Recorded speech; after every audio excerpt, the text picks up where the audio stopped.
Folks, Black Star Network is here. I'm real revolutionary right now. Support this man, Black media. He makes sure that our stories are told. Thank you for being the voice of Black America, Roland. Stay black. I love y'all. All momentum we have now, we have to keep this going. The video looks phenomenal. See, this difference between Black Star Network and Black-owned media and something like CNN. You can't be Black-owned media and be scared. It's time to be smart. Bring your eyeballs home. You dig?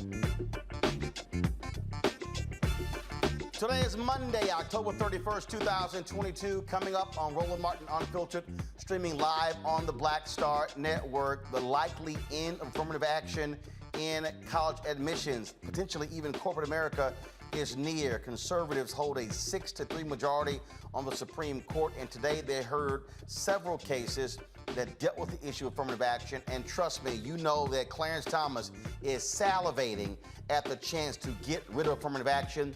He even asked one of the dumbest damn questions you've ever heard, where he asked today during oral arguments, how do you define diversity? Because for the life of him, he just can't figure out what it means. We got a full breakdown of today's hearing. Ellie Mistel will join us. The NAACP Legal Defense Fund leader, Janae Nelson, will join us as well. And then we'll also play for you some of the oral arguments that took place in today's court hearing. So, folks, full coverage of that. It's time to bring the funk on Roland Martin Unfiltered on the Black Star Network. Let's go. He's on it. Whatever it is, he's got the scoop, the fact, the find. And when it breaks, he's right on time and it's rolling. Best believe he's knowing. Putting it down from sports to news to politics. With entertainment just for kicks, he's rolling. It's on go, roll, roll, y'all. It's Roland Martin, yeah. Rolling with Roland now. He's funk, he's fresh, he's real, the best, you know he's Roland Martin now.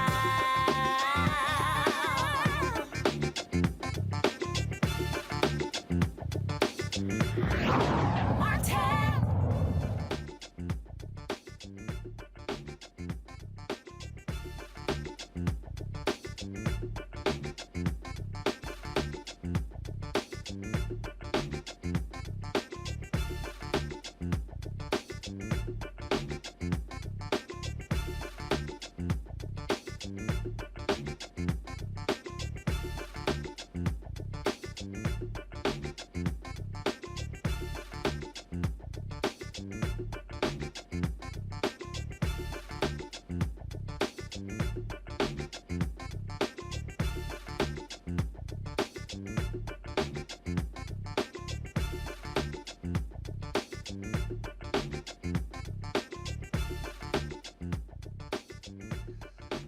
If you thought the last session of the Supreme Court was historic in terms of overturning major precedent, get ready for more beyond Roe v. Wade, you can expect this Supreme Court to overturn affirmative action today in oral arguments.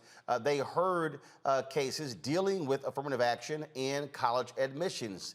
It was, of course, focused on a case from the University of North Carolina. There are several they're actually looking at.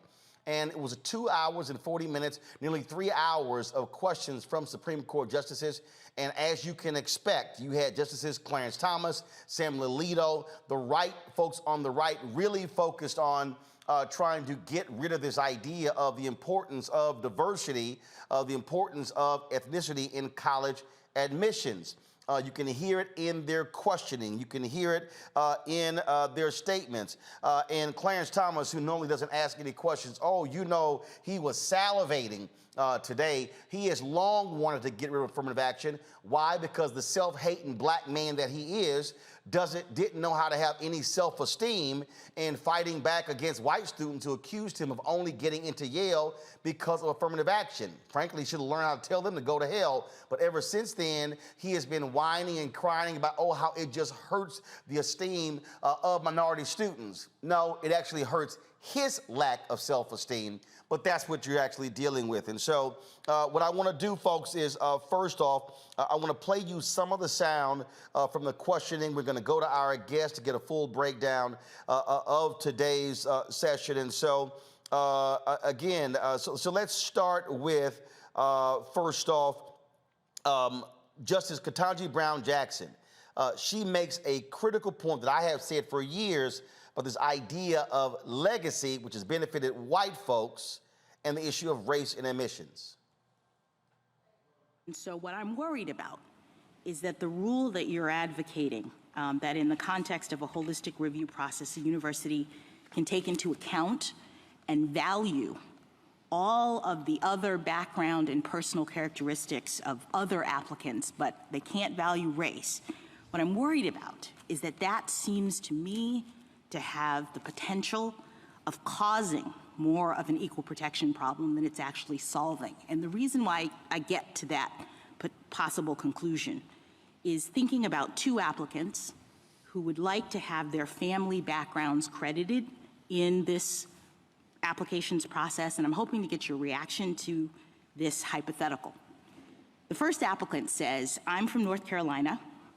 My family has been in this area for generations, since before the Civil War, and I would like you to know that I will be the 5th generation to graduate from the University of North Carolina. I now have that opportunity to do that, and given my family background, it's important to me that I get to attend this university. I want to honor my family's legacy by going to this school. The second applicant says, I'm from North Carolina. My family's been in this area for generations, since before the Civil War, but they were slaves and never had a chance to attend this venerable institution. As an African American, I now have that opportunity, and given my family background, it's important to me to attend this university. I want to honor my family legacy by going to this school. Now, as I understand your no race conscious admissions rule, these two applicants would have a dramatically different opportunity to tell their family stories and to have them count.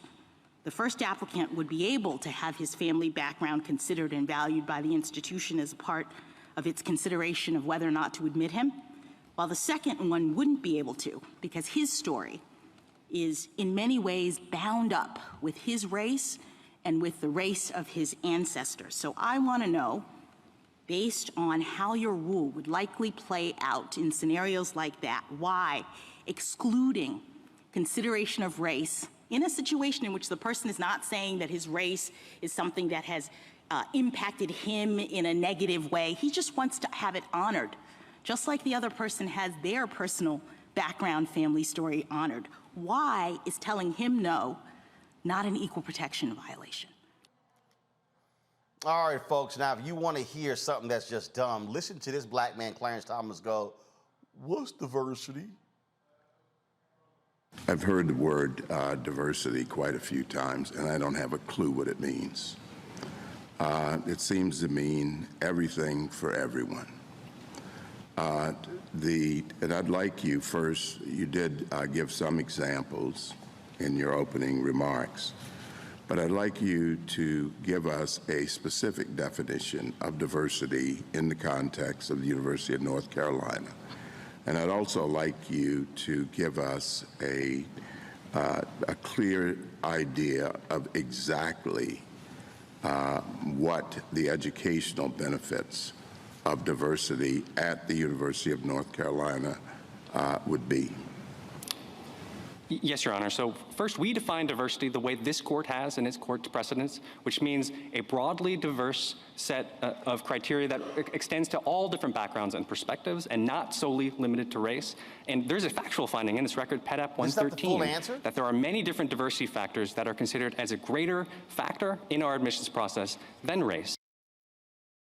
All right, folks, that was more to Thomas's answer there. At the end there, he was kind of like, well, I still just don't quite understand, you know, how do you actually define diversity? It was just, it's really nonsensical.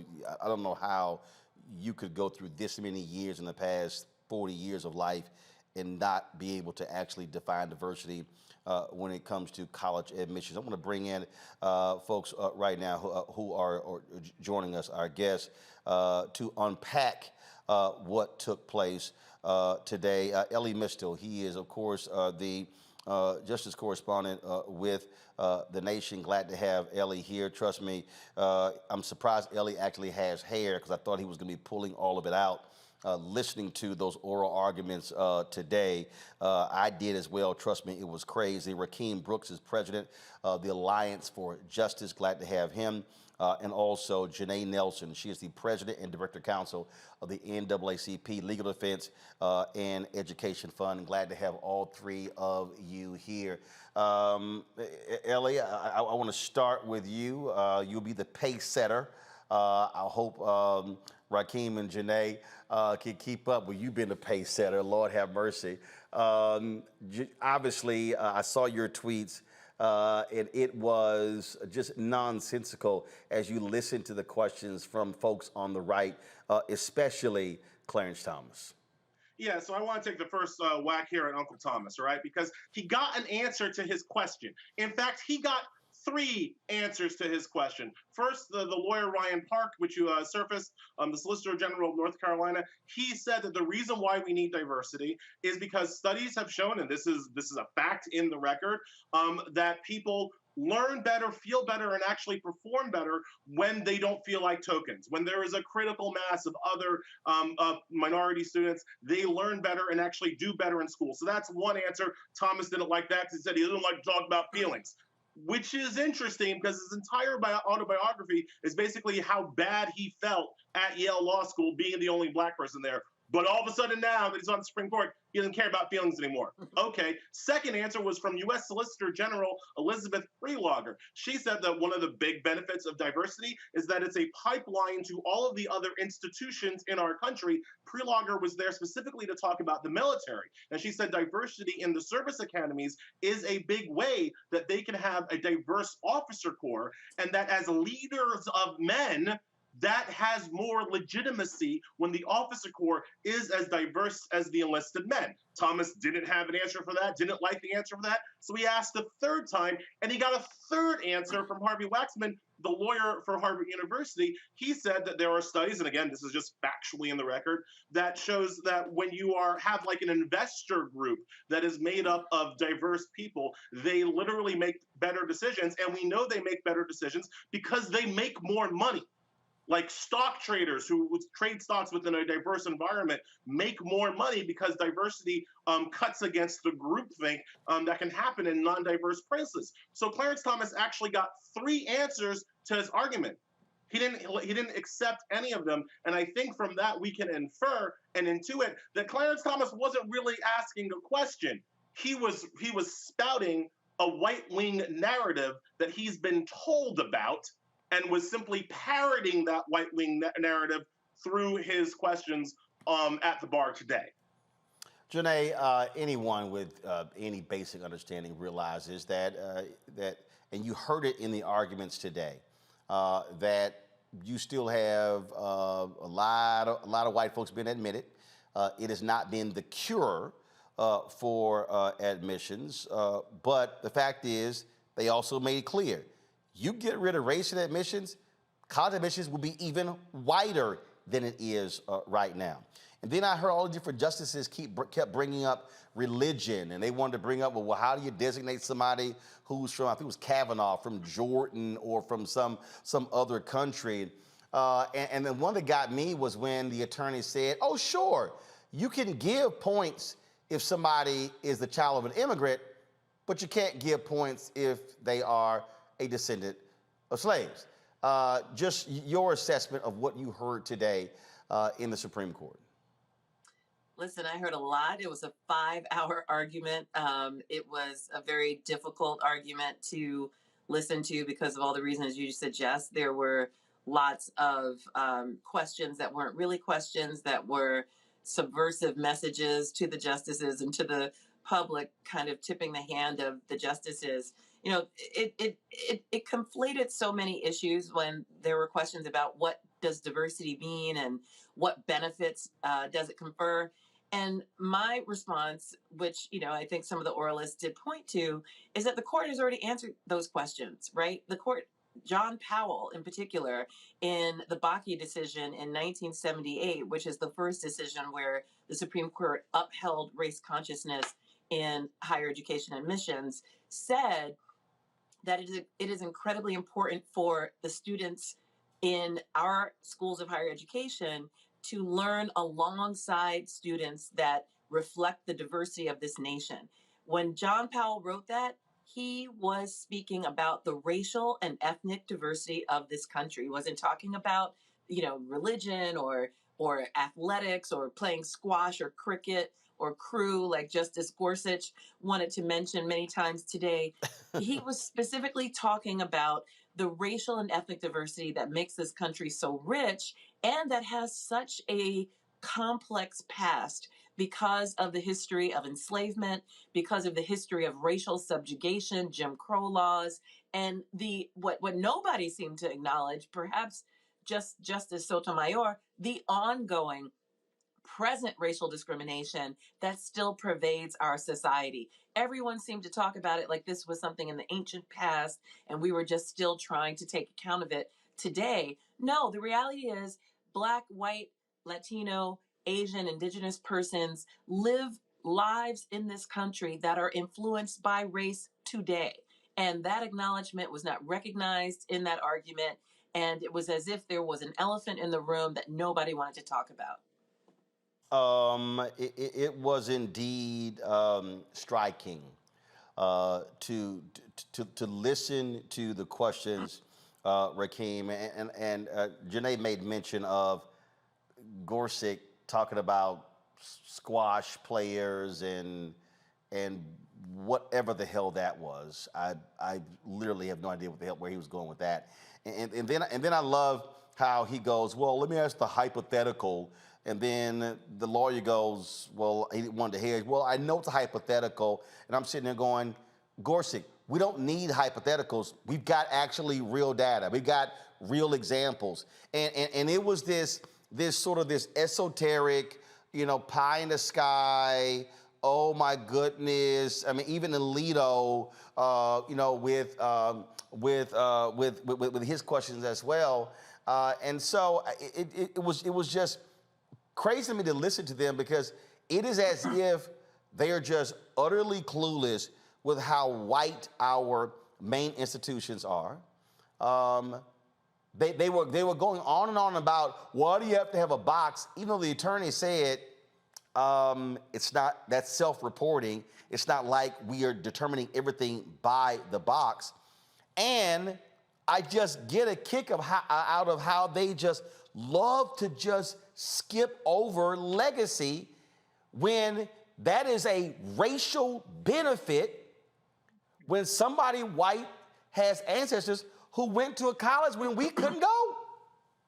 Yeah, completely right. I mean, this was absurdity upon absurdity. To your point, Justice Alito went through a very long litany of questions of saying, just bizarrely, okay, but what if one of your grandparents was Black or Native American? And then what if one of your great-grandparents? Because he was showing just how distant he was from the reality of the situation, which is we have deeply entrenched segregation still in higher education, in K through 12 education, in almost every aspect of our society, in spite of the gains that we've made over time. And so you're exactly right that what we saw were people who seem to be entirely unmoored from reality. It seems like the one place that diversity is not benefiting is the Supreme Court. They don't seem willing at all to listen to the experiences of their colleagues or even the questions of their colleagues, which you started off with Justice Ketanji Brown Jackson, really should have twisted them into a pretzel if they were being intellectually honest by considering how is it that somebody who is a legacy admittee would be able to make that case for themselves and their admission, but a person who is a descendant of slaves from a town in North Carolina wouldn't be able to make that case. Or when Justice Sotomayor suggested, well, isn't it important to have diversity in our police forces, for instance? Or Justice Kagan said, hey, some of you like to hire diverse clerks. Isn't that something that you should be allowed to do? All of those things invited an opportunity for the conservatives on the court to consider the experiences of their colleagues, the intelligence of their colleagues, the questions of their colleagues. And at every opportunity, they seemed to avoid what were just obvious facts. And then when the counsels from each side pointed out that in the record, there was no support for any of the things that in particular Justice Alito was citing, that the district court had thought about it and considered it seriously and offered up its findings to the court, they just seemed to want to brush those aside. So the way that you started the conversation, this seemed to be a foregone conclusion. I'm not sure that we needed the argument. I'm optimistic like everybody else. But the truth is that these folks live in a different reality and want us to live in their reality. Ellie, again, you're looking at a 6-3 right-wing majority on this court. Even if Roberts, let's say, chooses to go along with Kagan, Sotomayor, and Ketanji Brown Jackson, fine, it's still 5-4. And this is what we're facing. And we're talking about, and they were to discuss the University of North Carolina, but the thing here is these right-wing activists, they also want to go after diversity in corporate America in every facet. They do not want to see or accept the browning of America. They want to act as if, look, hey, everybody's being judged at all times based upon merit when we know that's a flat-out lie. Yeah, and to be clear, Roberts is not in play, y'all. The last time affirmative action was up in front of the Supreme Court, it was a 4-3 decision. Elena Kagan had to recuse herself from that case because she worked on it as Solicitor General, and Antonin Scalia was dead.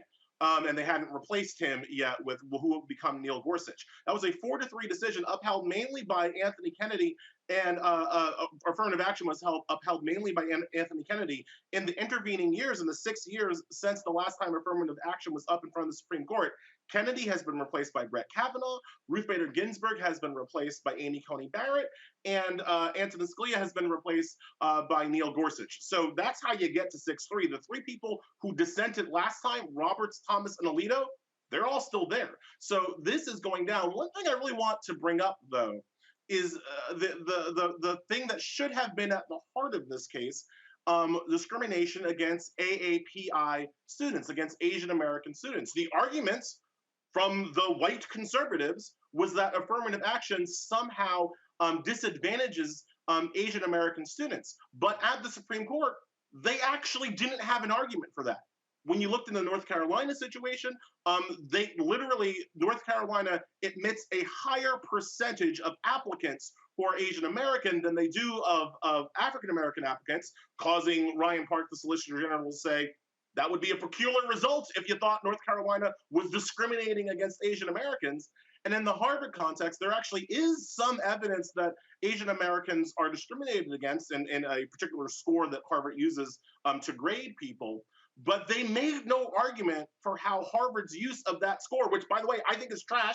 I think Harvard should not use this particular score that discriminates against Asian American students. But they made no argument for how that score is the fault of Harvard admitting black students, because it's not.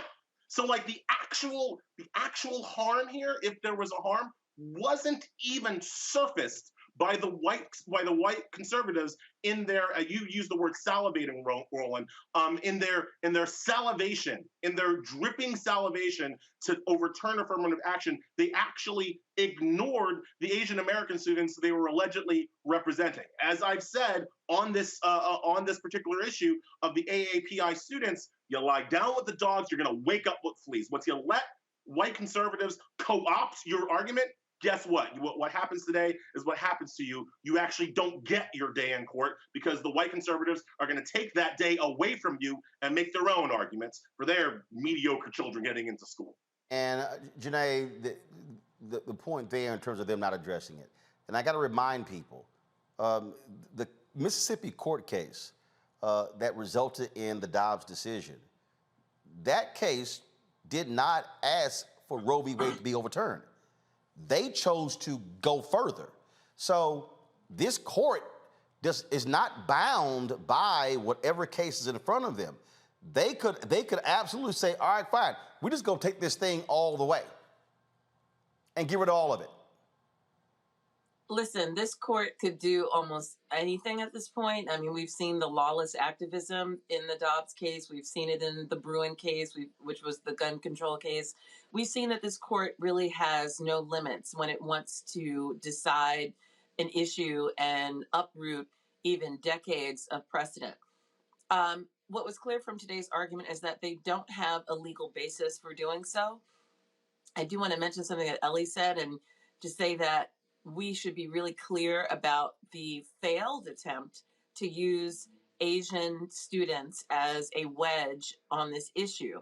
We have the great privilege of representing 25 organizations that represent students at Harvard, student organizations, alumni organizations, faculty, interviewers.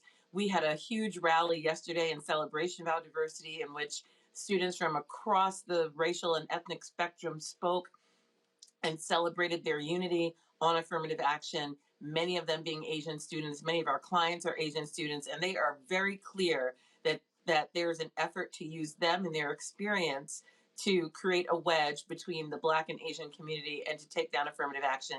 And they are having none of it because they are very clear that there are large swaths of the Asian API community that aren't served by the current admission system and would benefit from an increased and enhanced consideration of race, just like Black students and Latino and Indigenous students would as well.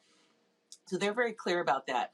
What we're seeing is an effort to really co-opt the interpretation of Brown versus Board of Education, a case that the Legal Defense Fund litigated and won, and that ended racial apartheid in this country. We're seeing an effort to really attempt to misguide the American public with an agenda by some persons on the court who wish to erase the consideration of race from every aspect of our society, even though so many aspects of our lives are governed by it. Rakim, the thing that jumps out at me again, this goes beyond just colleges. So when you look at what corporate America has been able to institute, when you start talking about contracts, when you start talking about hiring, I mean, how far-reaching could this decision be that could dramatically alter what we've seen take place over the last 50 years in this country? Well, this is the point that you were making. The court doesn't seem to respect its own precedent, doesn't seem to respect its own processes in terms of the cases presented to them. And so it goes that far. That's really what, as I said, Justice Kagan, Justice Sotomayor, and Justice Ketanji Brown Jackson were alluding to, that there are all of these ripple effects and sort of amplifications about what it would mean to get rid of affirmative action if the core holding is that the 14th Amendment does not provide for the consideration of race in higher education. Why would it provide for the consideration of race, as you say, in government contracting, in corporate board representation, in representation in the military or our police forces? Suddenly we would be in this bizarre world where, though all of us, I mean, the folks on this call, I mean, in this show in particular, right, grew up with Black families, where suddenly you can't say Black. I mean, this is the DeSantis court, right? You can't say gay, you can't say Black, apparently. You can't say Latino, you can't say Asian. And we live in this, I mean, it is utterly bizarre. One of the things that I was smirking about earlier, because you just have to kind of smile or laugh your way through this, is that the conservatives kept asking, like, when will this end? You know, like 25 years, 40 years, will you be back here in 45 years? When will this end? And I swear I just wanted somebody to jump up and say, it'll end when you all stop being racist, right? It's not us.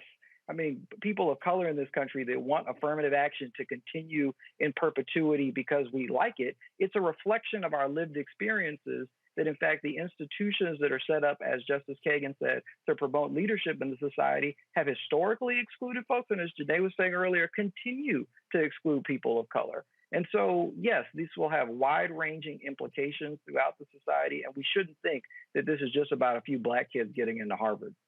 Absolutely. First of all, Rakim, I know you have to go. Rakim Brooks, I surely appreciate it. Thanks a lot. I'm going to go back to Janae and Ellie on this right here. And that thing for me right there, Janae, was just, we had a 25-year limit. You're right. Like, when is this going to end? And you're sitting here going, do we actually live in the same world? like, I know y'all got on black robes, but surely y'all are not Martians and you're not living elsewhere, another colony, and not actually understanding what's happening in this country. Yeah, Roland, what really struck me was Justice Alito at some point said in response to Elizabeth Prelogar, who did a phenomenal job advancing some very important arguments in support of affirmative action. She's the Solicitor General who argued. But he said to her when she was talking about the legacy of racism in this country, when she was talking about the importance of what this would mean if we were to dismantle this very modest intervention to diversify the class of students who enter college and higher education. And he said, well, what about the workplace? It sounds like you want to do this everywhere. And what was really clear was that this very, again, modest intervention in higher education is the only place that we are meaningfully addressing the lack of diversity in a variety of places in our society. If we were doing it right K through 12, we wouldn't need affirmative action on this scale as we have it now. If we were doing it right in workplaces, we would need to make sure that we had the feeder of affirmative action in higher education in order to produce the diverse leadership in this country in every single industry, right? We act as if we took the training wheels off, diversity would be this naturally occurring thing. And we know that that's not the case because racism exists, because the ongoing vestiges of historic racism persist, and they have caused intergenerational harms and intergenerational inequities. That's what it is. And the fact that we aren't confronting the reality of that allows justices to make very outlandish comments and ask questions that have no basis in reality and no basis in fact. What we're doing now with race-conscious admissions in higher education is but a drop in the bucket to address the inequities in our society that cleave on racial lines. Ellie, when you look at and look, I get Amy Coney Barrett, Gorsuch, Kavanaugh, Alito, Roberts, but I have absolutely complete and utter disdain for Clarence Thomas, and I go back to when he was at Yale. Dude, your problem is you had no self-esteem. If a white student, and it happened to me, oh, you only at Texas A&M because you're affirmative action, go to hell. I didn't give a damn what they thought. His real problem is that, oh my God, they made me feel so bad. And he's given numerous speeches how all minority students are just so burdened because somebody white thinks they got there unfairly. And it's like, dude, that was you. That was your lack of self-esteem. I ain't had that problem.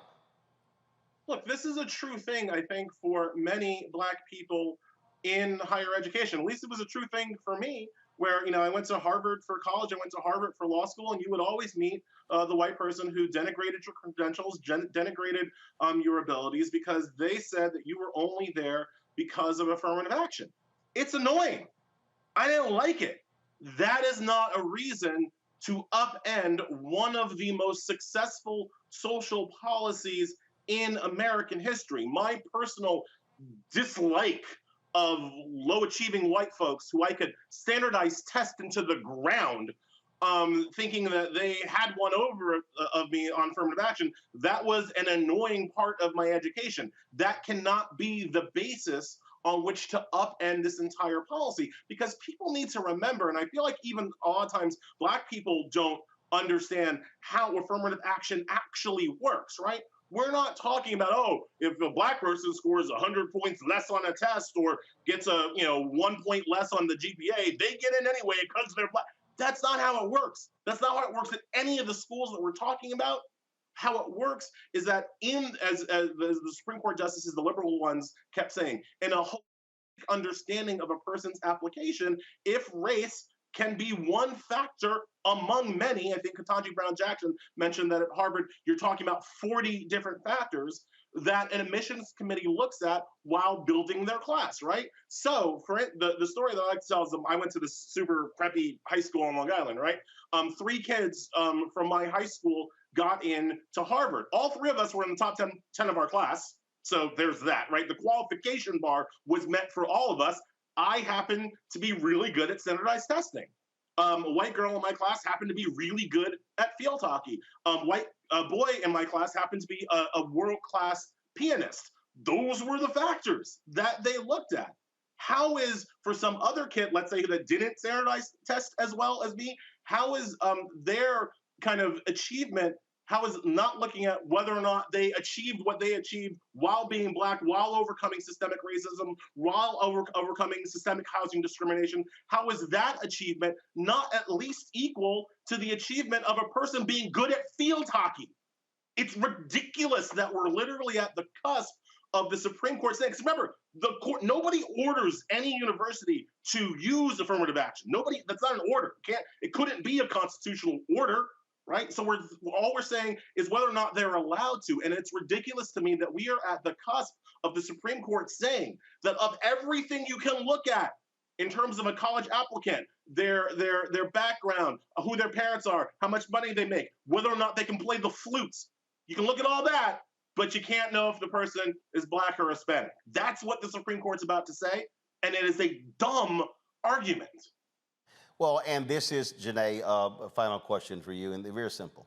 This is all because what the right has done is they have consistently and loudly denigrated, demonized, and flat out lied about affirmative action in college admissions in other ways. They have created this notion that, oh my God, we're just taking these people who are grossly unqualified, when fact of the matter is, we saw in the Abigail Fisher case when she was complaining about, oh, I lost a spot at the University of Texas because of those minorities, and then what happened? It actually came out, no, boo, some other white people took your spot. And that's really the crux of this. You have white people in this country who operate by this view that, oh, I would have had that job if it wasn't for that Black person or for that Latino. I would have had that job. As if for them it is a birthright for that job to go to that particular school. And that's really what we're dealing with here. It's this idea that how dare I now have to compete and I should be able to ignore the issue of race, except with legacy, if I can use that one and I can get in because of my grandmother, my grandfather, that's great. Oh, I'm sorry. Yeah, your grandmother couldn't go. That's really not my problem. Yeah, what you're describing is a racial entitlement, and that's a phrase that has been used against Black people. But what we're seeing now, and what we've seen, frankly, throughout history, is this idea that everything in this country was built for the benefit of white people, and other ethnic and racial groups get in where they fit in or try to get whatever they possibly can at the margins, but that there is a default that all opportunities, all privileges should be enjoyed and therefore the taking by white people in this country, without recognizing that in order for us to survive as a multiracial, multi-ethnic democracy, we can't continue to think of things in this way. If I had $1 for every time one of the justices or the petitioners in this case used the term zero sum, I'd be rich. They throw that idea around that this is a zero-sum calculus. If you get, then I don't. If this seat goes to someone, then it's not for me. That suggests that, one, you are entitled to it, and two, that we don't all win as a society when we leverage our diversity, when we are educating people to be part of a future electorate and citizenry that reflects the diversity of this country, when the leadership of this country benefits from our diversity in terms of its thinking, its innovation, its creativity. If you look at the array of amicus briefs in this case of various industry leaders and thinkers and researchers and scientists and historians talking about the benefits of diversity in higher education, it's clear that we will be shorting ourselves if we get rid of this, again, modest intervention to have more diversity in higher education. Not even enough, not even really where we should be. So what you describe is what has been an animating factor when it comes to so many ways to end inequality in our society. And that is this feeling that somehow we're taking something away from someone as opposed to investing in the future of our country. Final comment. Yeah, 100% I agree with Janae. I think the final thing I want to leave people with is the reality that even when the Supreme Court overrules affirmative action, tries to take away affirmative action, we're still going to have race consciousness in admissions at the top schools, because schools like Harvard, schools like UNC, schools like Michigan, they're going to try to find a way. They'll do it through the essays. Well, you'll write down, oh, I had this really interesting experience being Black at my, at my high school, right? And the universities will try to look at that to try to have a diverse class, because diversity is such an educational benefit that they need to. Harvard knows that it can't compete for the best white students if they present them with a class that's 85% white. They know that the best white students won't want to go to Harvard if that's what Harvard becomes. So the best schools will find a way. It's that next cut down. It's that next tier down. It's the football factories and the SEC. It's those schools that are going to use this as an opportunity to ignore diversity, and we'll see their racial representation in their classes plummet. Again, that's not me extrapolating. That is facts that were in the record that these 6 conservative justices tried very hard for 5 hours to completely ignore. Janae Nelson, Ellie Mistel, we appreciate you joining us. Thanks a lot. Thank you for having me. All right, folks, got to go to break. We come back, I'll chat with my panel about this issue right here on Roland Martin Unfiltered on the Black Star Network. Don't forget, folks, if you're watching on YouTube, Facebook, Twitch, Instagram, hit the like button, the share button. YouTube, we should easily be way past 1,000 likes by now. So I see y'all commenting like crazy. But go ahead and hit the like button as well. I see, 498 likes? Nah, not good enough. We should be way over 1,000. So when I come back from the commercial break, we should actually be there. Download the Black Star Network app, available on all platforms: Apple phone, Android phone, Apple TV, Android TV, Roku, Amazon Fire TV, Xbox One, Samsung Smart TV. Also, please join our Bring the Funk fan club. Every dollar you give goes to support this show for what we are able to do and travel the country, covering the stories that matter to you. I don't have millionaires and billionaires funding us. It's not like we've got advertisers throwing crazy money at us. And so your donations play a crucial role in us being able to fund our efforts. We need 2,000 of our fans contributing at least $50 this month. It comes out to be $100,000. Folks, that's $4.19 a month, 13 cents a day. That's what it is. Not only for this show, but also for Roger Muhammad's Daily Show, weekly shows from Deborah Owens, Greg Carr, Jackie Hood Martin, Stephanie Humphrey, Rolling with Roland as well. And so, folks, we've got some amazing stuff for you. And look, there's no one else doing what we're doing. Byron Allen not doing it. Essence is not doing it. Ebony, Black Enterprise, Blavity, Urban One, none of these folks are doing what we're doing. And so we're giving you the kind of news and information you're not getting anywhere else. And so send your check and money orders to P.O. Box 57196, Washington, D.C., 20037-0196. Cash App is $RM Unfiltered. PayPal is R Martin Unfiltered. Venmo is RM Unfiltered. Zelle is Roland at RolandSMartin.com. Roland at RolandMartinUnfiltered.com. And be sure to get my book, White Fear. This whole discussion, Supreme Court, that's what I'm talking about with my book, White Fear, how the browning of America is making white folks lose their minds. Get it everywhere, bookstores, of course, brick and mortar, online, download it from Audible, or order it from your favorite Black bookstore. We'll be right back.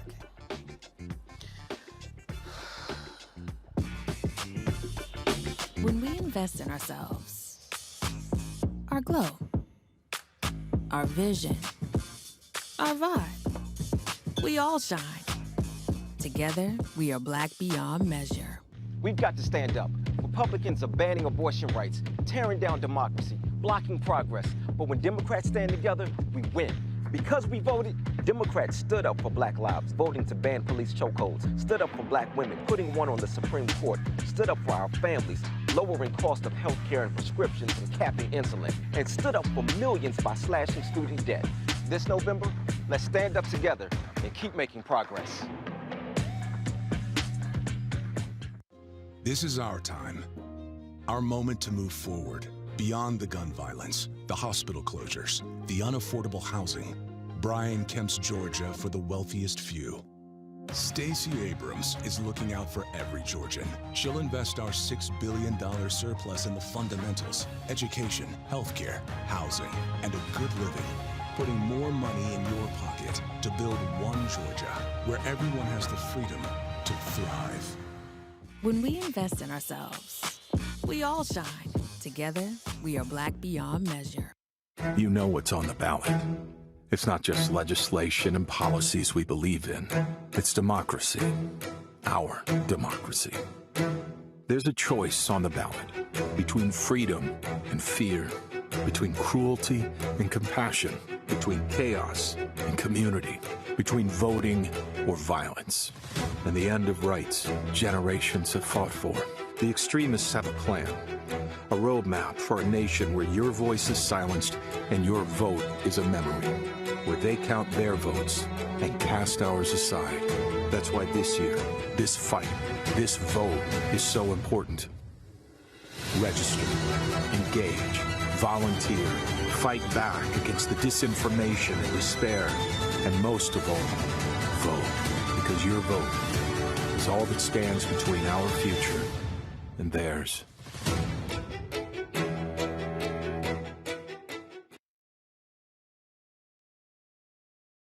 On A Balanced Life with me, Dr. Jackie. Being of service to others is one of the greatest callings in life. But being there for someone else in their time of crisis is a whole new level, and you have to bring courage, commitment, and strength. On our next show, we meet two real-life angels who were thrust in the midst of caregiving and without warning. And he was looking strange and couldn't cut his meat. And it was very odd. And I said, well, what's wrong? And he says, I think I've had a stroke. And so, of course, it scared me. And we literally got in the car and he walked into the hospital on a Thursday. And by Saturday of that same week, he lost all control of his left side. The blessings, the challenges, and the way they maintain their balance, all next on A Balanced Life on Black Star Network. Pull up a chair, take your seat. The Black Tape with me, Dr. Greg Carr, here on the Black Star Network. Every week, we'll take a deeper dive into the world we're living in. Join the conversation only on the Black Star Network. We're all impacted by the culture, whether we know it or not. From politics to music and entertainment, it's a huge part of our lives, and we're going to talk about it every day right here on The Culture with me, Faraji Muhammad, only on the Black Star Network.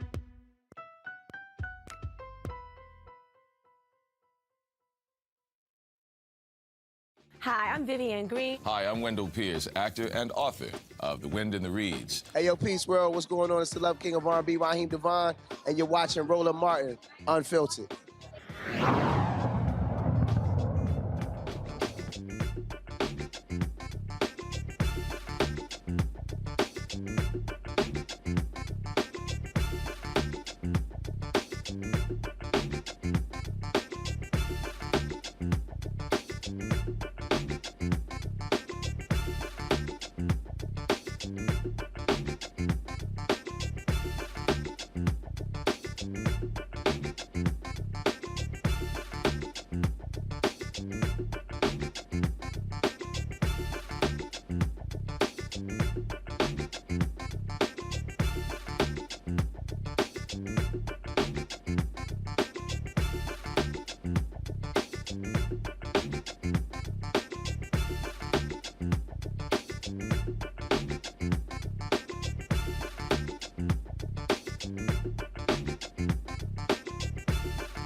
All right, folks, I'm going to play a couple more sound bites from today's Supreme Court hearings, and then I'm going to go to my panel with, of course, Julianne Malveaux. She, of course, is Dean of College of Ethnic Studies at California State University, LA. Dr. Jason Nichols, he's the Senior Lecturer, African American Studies Department, University of Maryland, College Park. Lauren Victoria Burke, she writes for the NNPA and the GRIO. Let's play another bite from Judge Ketanji Brown Jackson from today's Supreme Court oral arguments.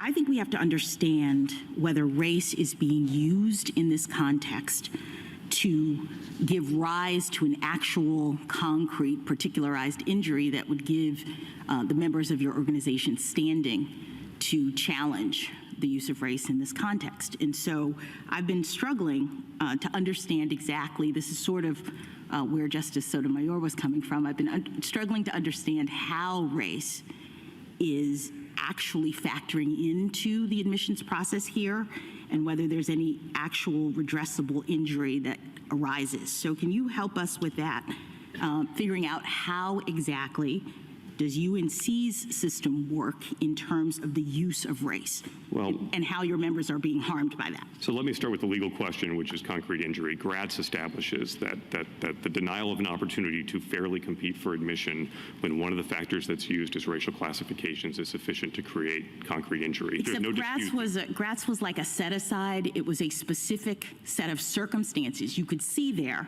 that the race factor was creating an unequal playing field because of the way in which the program was structured.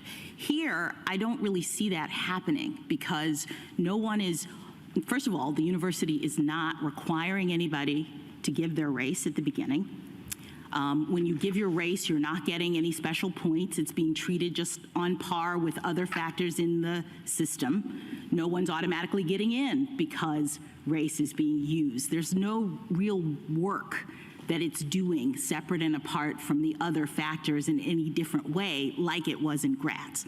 And when you look at that case, it says specifically when there's a set-aside kind of program, then we have actual injury that gives rise to standing. But I'm not sure you have that here. So can you help me? Sorry. Yes, please. Even Grutter establishes that a holistic admissions process doesn't make the injury go away. But you've said Grutter needs to be overruled, so we can't, I don't think we can use that decision as the basis for standing. One of the problems with Grutter that I think illustrates this specifically is Grutter's suggestion that race can only be used as a plus factor and never a minus factor, but as many of the dissenting opinions in that case observed, and cases from, or opinions from this court have since observed, that makes no sense in a zero-sum game. If we are going to consider race and we argue that a racial classification, which is highly disfavored at law because of its necessarily invidious nature. How are they taking into account race independent of the rest of the information in a holistic review process? So my other question was about this same thing, which is how is race being used in this process? You keep saying we object to the use of race standing alone. But as I read the record and understand their process, it's never standing alone. That it's in the context of all of the other factors. There are 40 factors about all sorts of things that the admissions office is looking at, and you haven't demonstrated or shown one situation in which all they look at is race and take from that stereotypes and other things. They're looking at the full person with all of these characteristics. Yes, but our point is that all those other characteristics are not barred by the Constitution, and the use of race as a classification is barred by the Constitution. But it has to be used, doesn't it? I mean, just because somebody checks a box, what if they check the box and the university sees that, but doesn't look at it, doesn't take it into account in any way in the application? Do we have a constitutional violation just because the student voluntarily said, I'm an African American, but that never comes into play? If the university admissions process instructs readers not to take that into account or to not award any benefit toward admission on that basis, then that is not necessarily a problem. No instruction. It just never actually comes into play. Because if you say that, what I think you're saying is that people have to mask their identities when they come into contact with the admissions office just on the basis of their difference. Well, Because it never comes into play. I don't think this is a lot different than a couple of other criteria. For example, the UNC's official position at trial was that gender is not a basis for admission, that admissions officers are not supposed to take gender into account. That doesn't mean that they're not aware that there are women applying, but the instructions are not to take gender into account, and to my knowledge, we don't see a large effect at all suggesting that gender is playing a role. But both experts in this case found that race was in fact mattering to a number of applications. You can debate between our expert and their expert whether it's only 500 or it's 1,700 or it's 2,000 applications a year, but it is having an effect. If it's not having an effect, they've spent an awful lot of time and money opposing the relief we're seeking in this case. They're offering it because they're saying that race matters to me.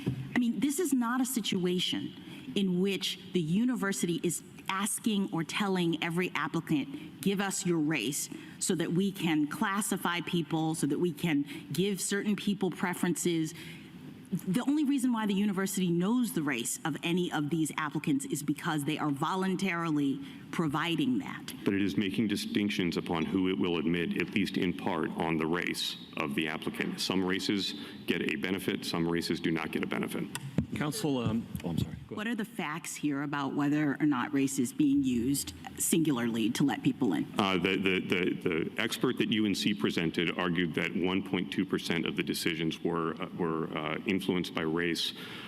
We obviously had disagreements with its characterization of that, but given the fact that they receive 40,000 applications a year, that's hundreds, if not thousands, of applicants who are being affected by race every year. Our expert's testimony was that race made the difference in basically 700 applications each admission cycle. Boy, you can tell right there, Julian, what happens when you've got a black Supreme Court justice who actually gives a damn about black people. You know, Roland, these students for fair admissions are nothing more than Clarence Thomas toadies. Their attorneys are former clerks of Clarence Thomas.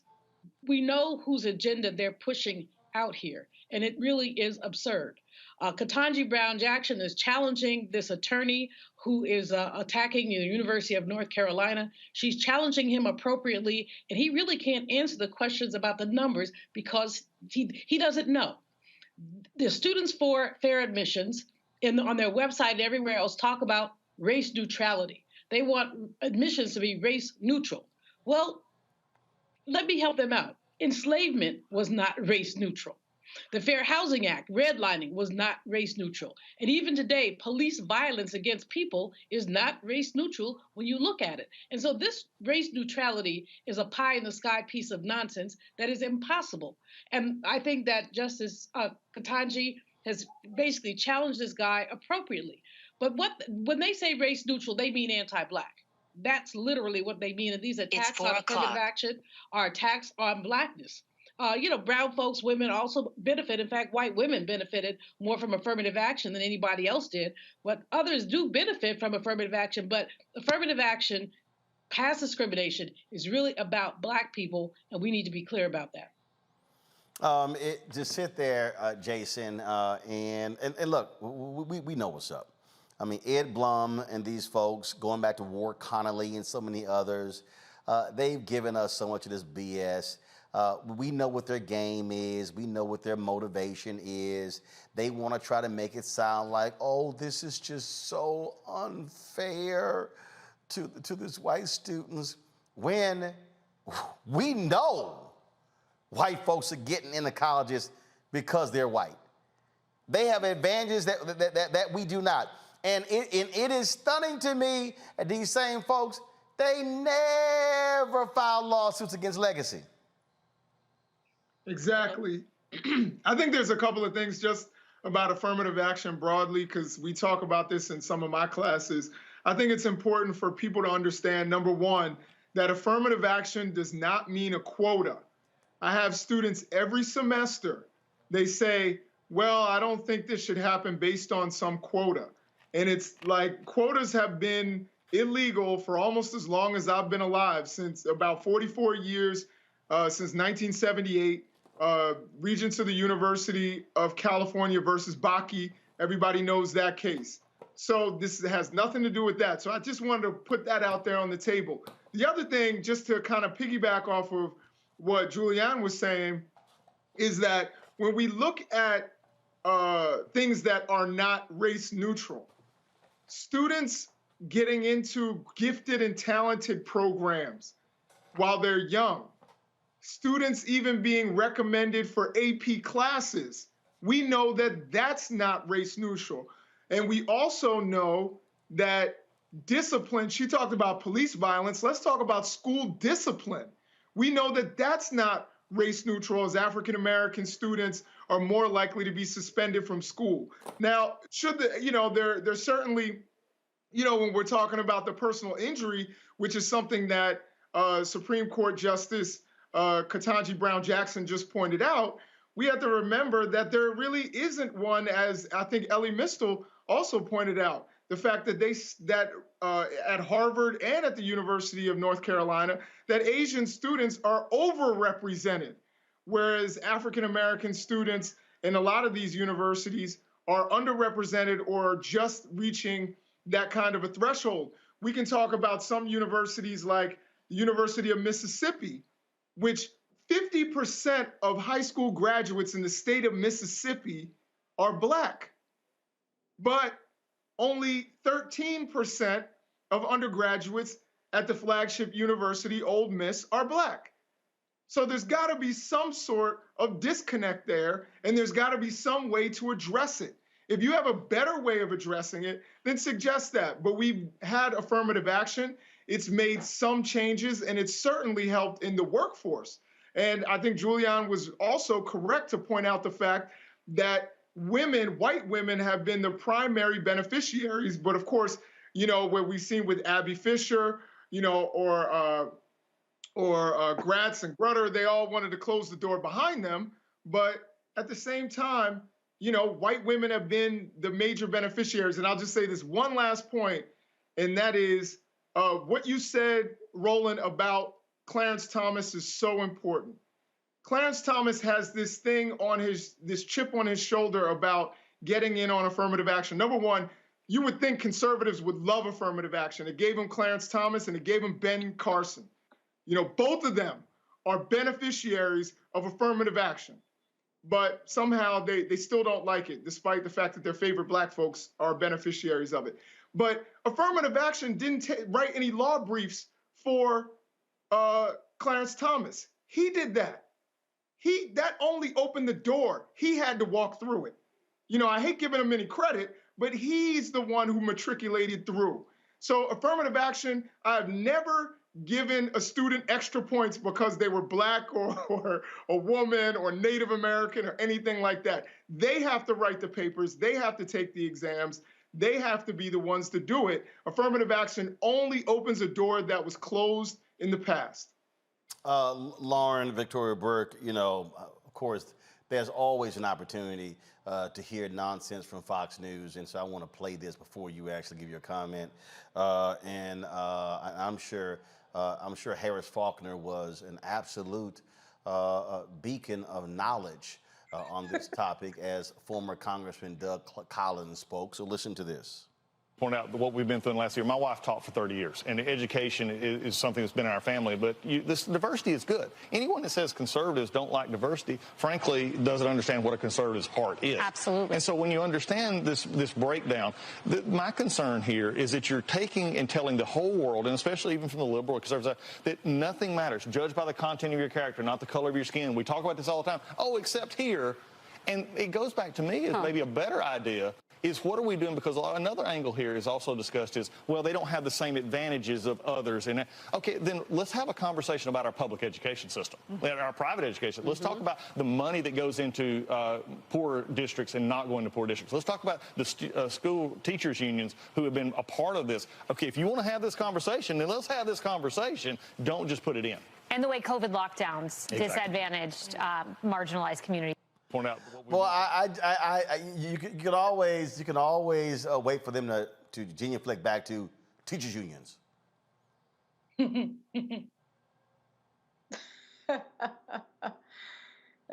Fox News is just silliness. It's just craziness. While we're on the subject, by the way, of the public school system, I mean, two of our best jurists on the Supreme Court, Ketanji Brown Jackson and Thurgood Marshall, went through the public school system and became two of the most distinguished jurists in American history. And funny thing, Thurgood Marshall went to the Colored High and Training School, which was later named Frederick Douglass High School, and he made his way all the way up, right, despite probably what was a substandard education, to become one of the most famous and most storied jurists in American history, because Black people have to go through so many more hurdles than everybody else in the society. We've known that for 350 years.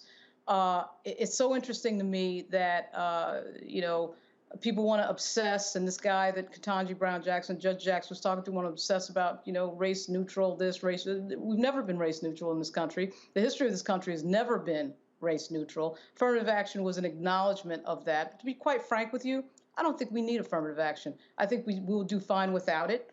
I'll be glad, part of me will be glad when it's gone, because quite frankly, people like Barack Obama, these people we see succeeding that make people like Bill O'Reilly and Sean Hannity very uncomfortable because they're insecure and remind them that they're in fact not supreme to anybody, will then be shown that in fact affirmative action, their little silly insecure affirmative action argument, which they've been using for years, that somehow Black people get things because we're Black, is complete nonsense. It's always, Lauren, even if you, here's the whole deal.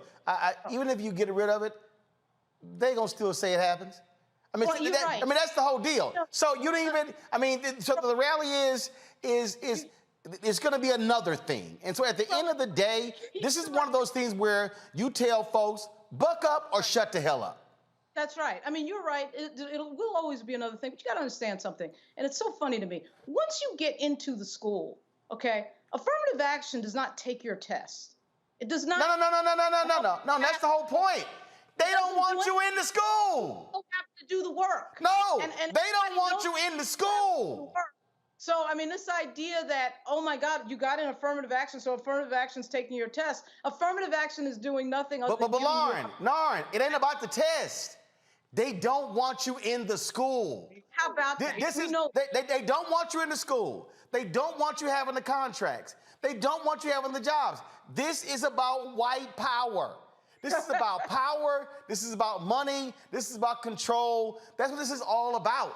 So, I mean, everything you're saying, we've all made the arguments. They don't care. They don't want to actually see us there. But actually, I think it's you call it white fear. Your book is called White Fear, and that's what this is. It is fear, not only white fear, it's fear of Black excellence. It is utter fear and fright of Black excellence. So you called it in your book. Lauren, real quick, close it out before I go to break to my next guest. Nothing's going to stop that. Nothing is going to stop Black excellence, because once again, we historically have. I disagree. No. That's not going to stop one way or the other. I got to go to my next guest, but here's why I'm going to disagree with you on that one. What can stop potential black excellence? Not having a door opened. That's what can. Reverend Jackson has said this for years.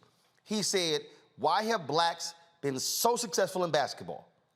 He said, because the court, no matter where you go in the country, is 94 feet long. It's an equal distance from the free throw line to the goal. The goal is 10 feet high. It's an equal distance, high school and college. From three-point line, it's further in the pros, from three-point line to the goal. You get 5 players, I get 5 players. You get X same timeouts, I get X same timeouts. Rules are published, now let's play ball. The problem is, outside of sports, on the field, on the court, it's all subjective. So the impact absolutely will be what doors will be closed, what doors will be shut. I'm thinking beyond this college discussion. I'm also looking at what they want to do when it comes to corporate America. I want to, in terms of what they're looking at. That's what I'm also looking at as well. And so that's where I'll push back on that.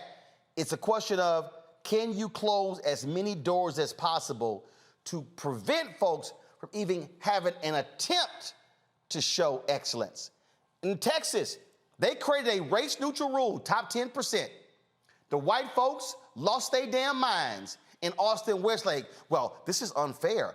Our children have to take AP courses, more rigorous. Why must they not be admitted automatically to the university, to any public university in Texas, but that student at poor O.D. Wyatt in Fort Worth, which is a lower SAT score, why does he or she get to be admitted because they're in the top 10%? Their top 10% is not as rigorous as ours. And what ended up happening? The University of Texas went and got the rule changed by saying, oh, we're losing too many of our top Texas students because of this top 10% rule.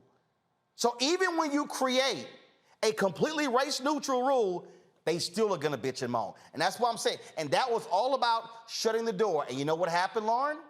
Again, it was a top 10%. They changed the rules for University of Texas in terms of they can limit the freshman class size that come from the top 10% and then allow them to bring in other students.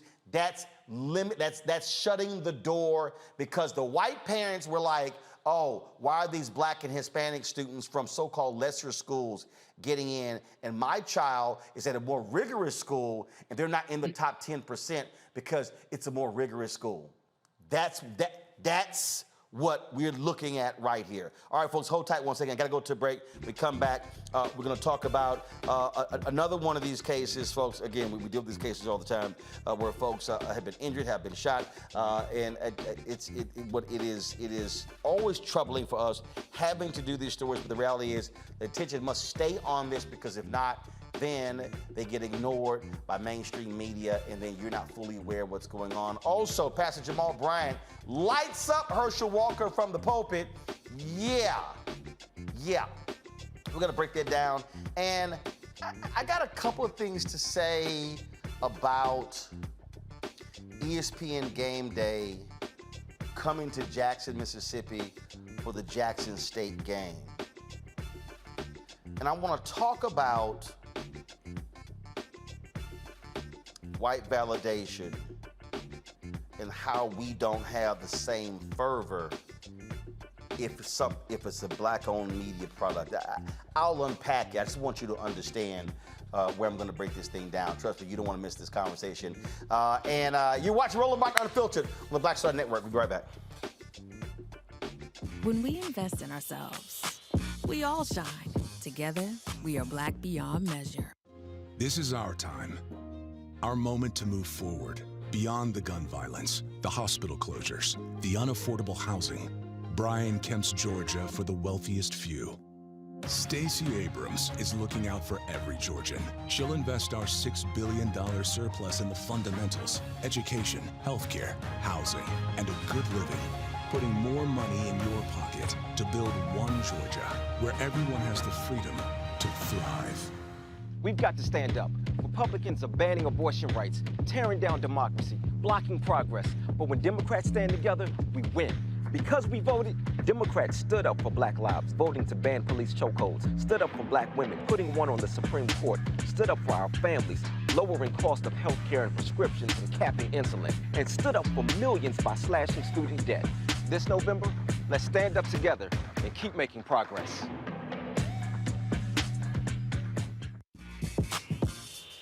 When we invest in ourselves, our glow, our vision, our vibe, we all shine. Together, we are Black beyond measure. It's about us. Everybody all together. We are in sunny South Dallas. The election is coming up. It's super important that folks know who they are voting for, but more importantly, what they are voting for. Y'all, we got the free shirts and free lunch right over here. Freedom is our birthright. No matter what we're up against, we're sending a message in Dallas and Texas and in this country. We won't back down. That's what this bus tour is all about. The housing cost is one of the most capitalized areas that we have found. People who are marginalized, that are brown and Black, we are suffering the most, and I think that we have the biggest vote and the biggest impact in this election. I'm voting for affordable housing, for sure. We should not be paying the cost of a utility failure because our elected officials are too proud to say, we need help. I know that we can bring out our people to vote. It's a part of our birthright. Right. It's a part of our heritage, and surely it's a part of our present and part of our future. That's right. That's what's up. And we won't black down. Forward that message to 5 friends, because in that message, it's got links to how to get registered, how to check your registration status. Like I said, 2:30 we'll start rendezvousing right here on this street. I am voting to let our voice be heard in the rural communities that, hey, we are people too. There are things that we need. Free shirts, free food, and lots of power. We are in Longview, Texas, where Black Voters Matter, 365. Whatever type of oppression a white supremacist throws our way, we will not back down. We are in relentless pursuit of liberation of our people. Freedom is liberation for black bodies and black communities to make economic change through political power. Freedom is choice. We won't black down. We won't black down. We won't black down, y'all. We won't black down. We won't black down. We won't black down. Hi, I'm BB Winans. Hey, I'm Donnie Simpson. What's up? I'm Lance Gross, and you're watching Roland Martin Unfiltered.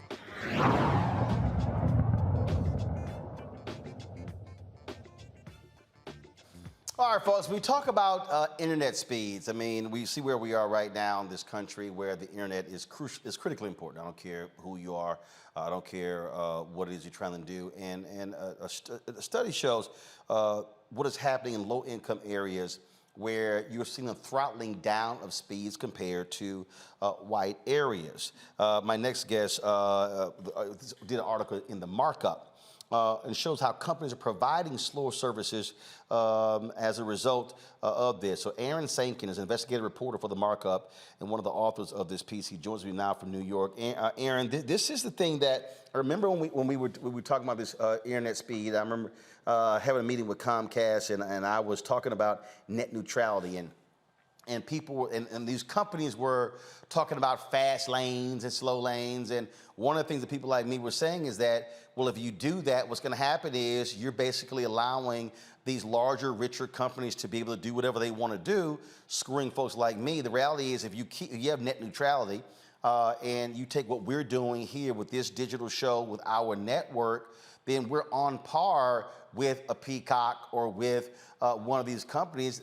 So we're not getting screwed with slower speeds.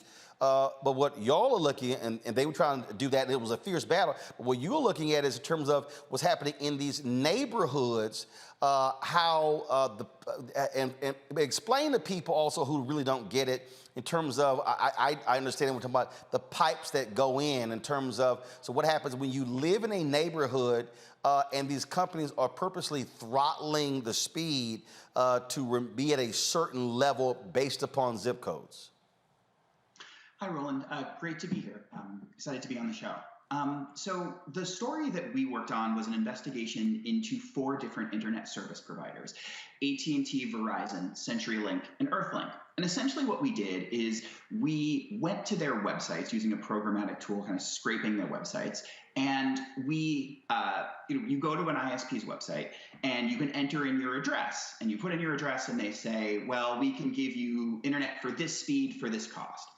We entered in over 800,000 addresses into these 4 ISPs' websites and got back the speed and pricing information that they were offering at different addresses. And one of the things that we noticed really quickly is that oftentimes in the same city, we would be seeing a internet service provider offering vastly different speeds for the same price in the same city. So for example, in New Orleans, we entered in one address in New Orleans in a almost entirely Black and Latino, very middle class area. And the speed it was offered was under 1 megabit per second download speed. Now that is very, very slow. That is not fast enough to stream a Skype video call with multiple participants. And they were charging $55 a month on their website. But then if you were to enter in addresses on the other side of town in a significantly richer and significantly wider neighborhood, we would regularly see speeds being offered that were 400 times as fast for the same price. And we thought that was really interesting and pretty troubling. So we took that data and we mapped that onto kind of socioeconomic data. And what we found is broadly that in cities where these ISPs were charging the same price for different speeds, the areas that tended to get the worst deals were lower income areas. They were less white areas, and they were historically redlined areas. And I think what it shows is that there is essentially a digital divide happening geographically between areas where these ISPs have invested to create infrastructure that's capable of delivering high speeds, and neighborhoods where they have not made those same investment. And as we've seen so often with essential services and so many different things and so many different aspects of life, the areas that are that marginalized folks tend to live tend to get the worst services. So, and when you hear the reaction from these companies, how they try to explain away, it's like, well, it's really, based upon, company upgrades and investment, things along those lines. Well, if you also understand how they're delivering this, they're actually delivering internet speeds the same way you're getting cable in these areas. So it's not like your cable is slower. Yeah, so we had gone out to all four of these internet service providers, and we presented them with our analysis and asked a bunch of questions and asked them to comment. And they kind of made two different arguments here. And the first argument is that the reason that they charge the same price for these fast plans as they do for the slow ones is because it's expensive to maintain this old infrastructure that delivers these crummy slow speeds. That's because, these networks are often falling apart. When they try to replace them, folks are not making replacement parts. So they have to scrounge them from junkyards, and it's harder for them to get these replacement parts. As valid that may be valid or not, I think it really does beg the question, like, why are they then only seeming to be primarily upgrading these in richer, whiter, and non-redlined areas? And their other argument is essentially one around government subsidies. There's a program that was passed as part of the infrastructure bill. It's called the Affordable Connectivity Program, administered by the FCC. And the way the Affordable Connectivity Program works is that if you are in a household and you qualify by qualifying for any number of federal government anti-poverty programs, or at the same time being, I think, under 200% of the federal poverty line, you get a subsidy, and that's $30 a month going towards your internet paid by the government. And these companies were saying, well, we participate in the Affordable Connectivity Program, so it's not an accurate description of our pricing. But at the same time, there have been studies showing that in 30 major cities, only a third of eligible folks are registered for the Affordable Connectivity Program. And, I spoke with people at organizations who try to get people signed up for the ACP, and they said, if the only thing someone can get at their address is slow, crummy internet, it's, sure, it's effectively free or, very cheap, but it's still not meeting their needs in a very fundamental way. And that's not just for, them to, watch Netflix or, play games online or something like that. It's also, folks who are trying to do telemedicine. It's, when the pandemic lockdowns shuttered schools. I had spoken to elected officials who, there was one woman, a city councilwoman in Las Vegas, who was going door to door asking, households where their kids had stopped showing up to virtual school, like, hey, what is your roadblocks from attending this remote learning? And she frequently heard parents say, well, we have 2 or 3 kids and they were all supposed to be using the internet at the same time, and it couldn't handle it and it kept crashing, so we just gave up. And I think those are things that you see when, especially in marginalized neighborhoods, when you don't have an equality in how the infrastructure is deployed, and yet they are still, in many cases, asking folks to be paying the same price for bad service as other folks who happen to live in other neighborhoods are paying for much better service. absolutely need that better internet, especially those people who are in school. And we saw with COVID what happens when you do not have access to the internet, where you had some places where they were taking school buses and making them mobile hotspots. You had parents who were taking their kids to Starbucks or McDonald's or other places and literally having to get onto the internet. And it shows you what happens when we become a society that's totally virtual, and you forget, and people just assume, oh my goodness, everybody has great internet. Nope, it's not the case. And so with your story, any reaction from public officials, from others? Did companies also make any sort of response?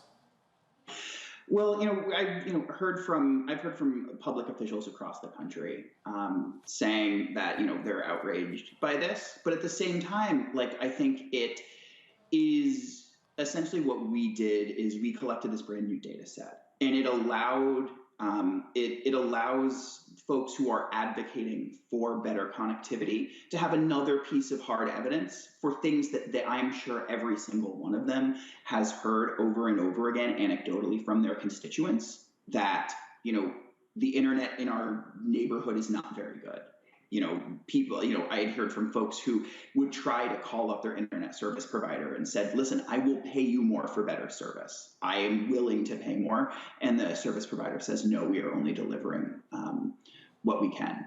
And I think, it, at the same time, it speaks to this sort of very large kind of information asymmetry that happens between a big, powerful institution like an internet service provider and your, average everyday customer. Because, if you are out there and you are, moving into a house, or you're looking at signing up for internet, you're probably just going to go with the internet service that was already there. Or, you're going to put your address into an ISP's website, and you're going to get your offer, and you're going to say, this is what I'm getting, and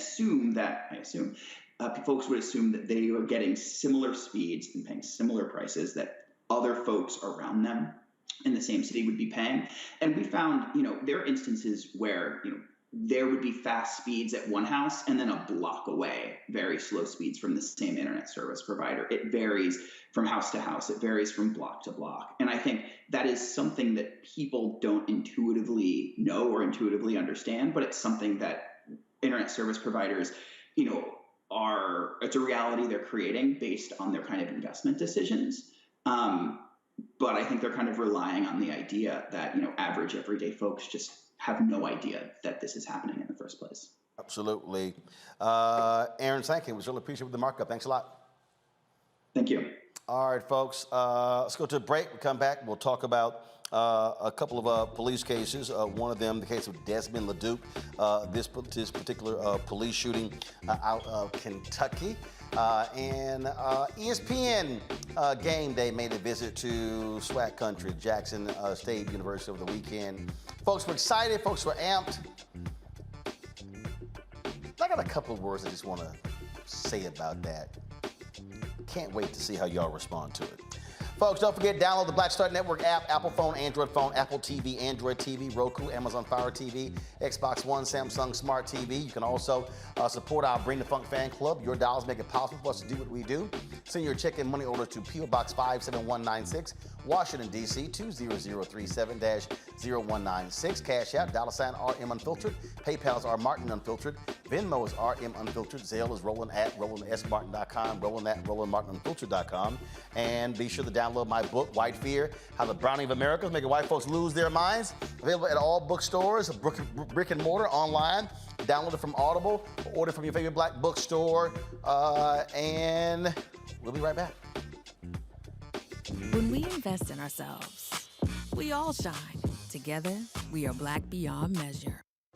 This is our time. Our moment to move forward, beyond the gun violence, the hospital closures, the unaffordable housing. Brian Kemp's Georgia for the wealthiest few.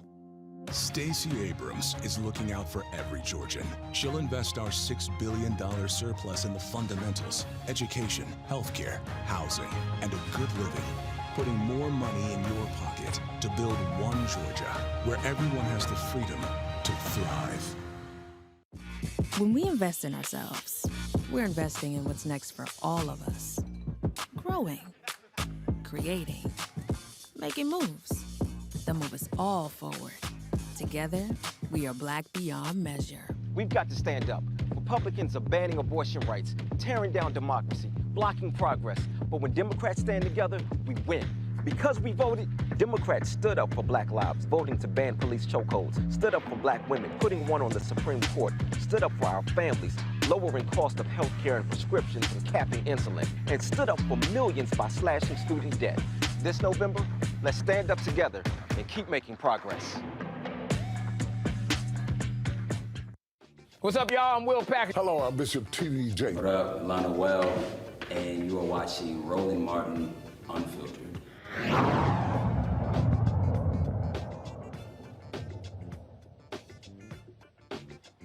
Folks, on Friday, we tell you about the story of a young black man shot by police in Kentucky.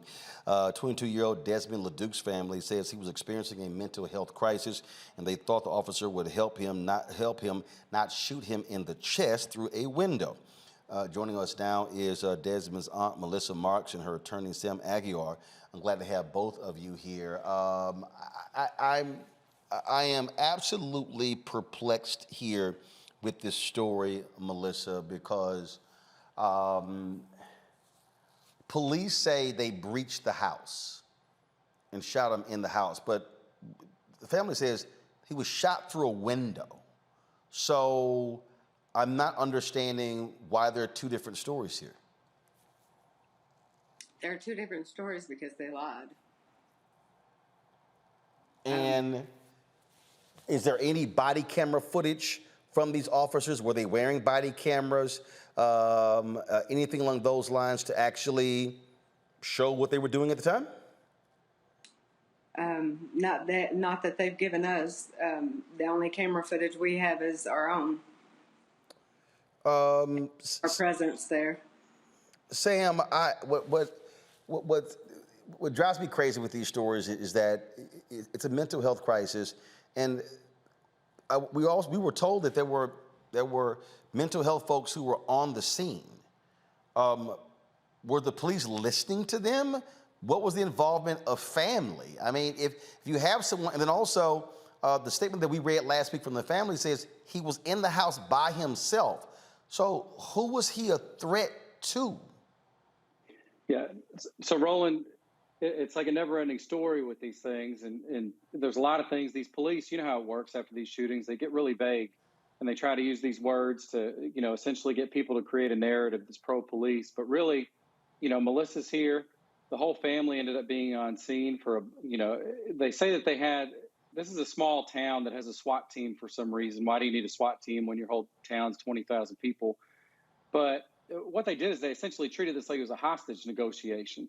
And so they say they have crisis, people out there, but they were treating it like he had a hostage inside. And you're right, there was nobody inside but him. He was not a threat to anybody but himself. This is a wellness check. It turned into, treating him like he was a terrorist. They surrounded the place, formed a perimeter, 9 different officers pointing rifles at the doors. And you got this kid, we got video that shows that when they arrived, he was fine. He was compliant with police that were outside the door, these patrol officers. But by the time the police escalated it, just like we see on the TV right now, they turned it into, a sniper session. They didn't make entry until after they killed him. Well, actually, he survived for 4 hours, but he was down on the ground. And not only that, when police were done investigating, they also left the door wide open for neighbors to walk by and see nothing but a big pile of blood in the place. But they didn't let the family go inside. Melissa had begged to go in, and Desmond would listen to her and her only, but they told her they would literally tackle her because she was a liability if she tried to make entry to talk to her own child. Okay, and that's where I'm confused, Melissa. How are you a liability when you're the aunt? It's your nephew.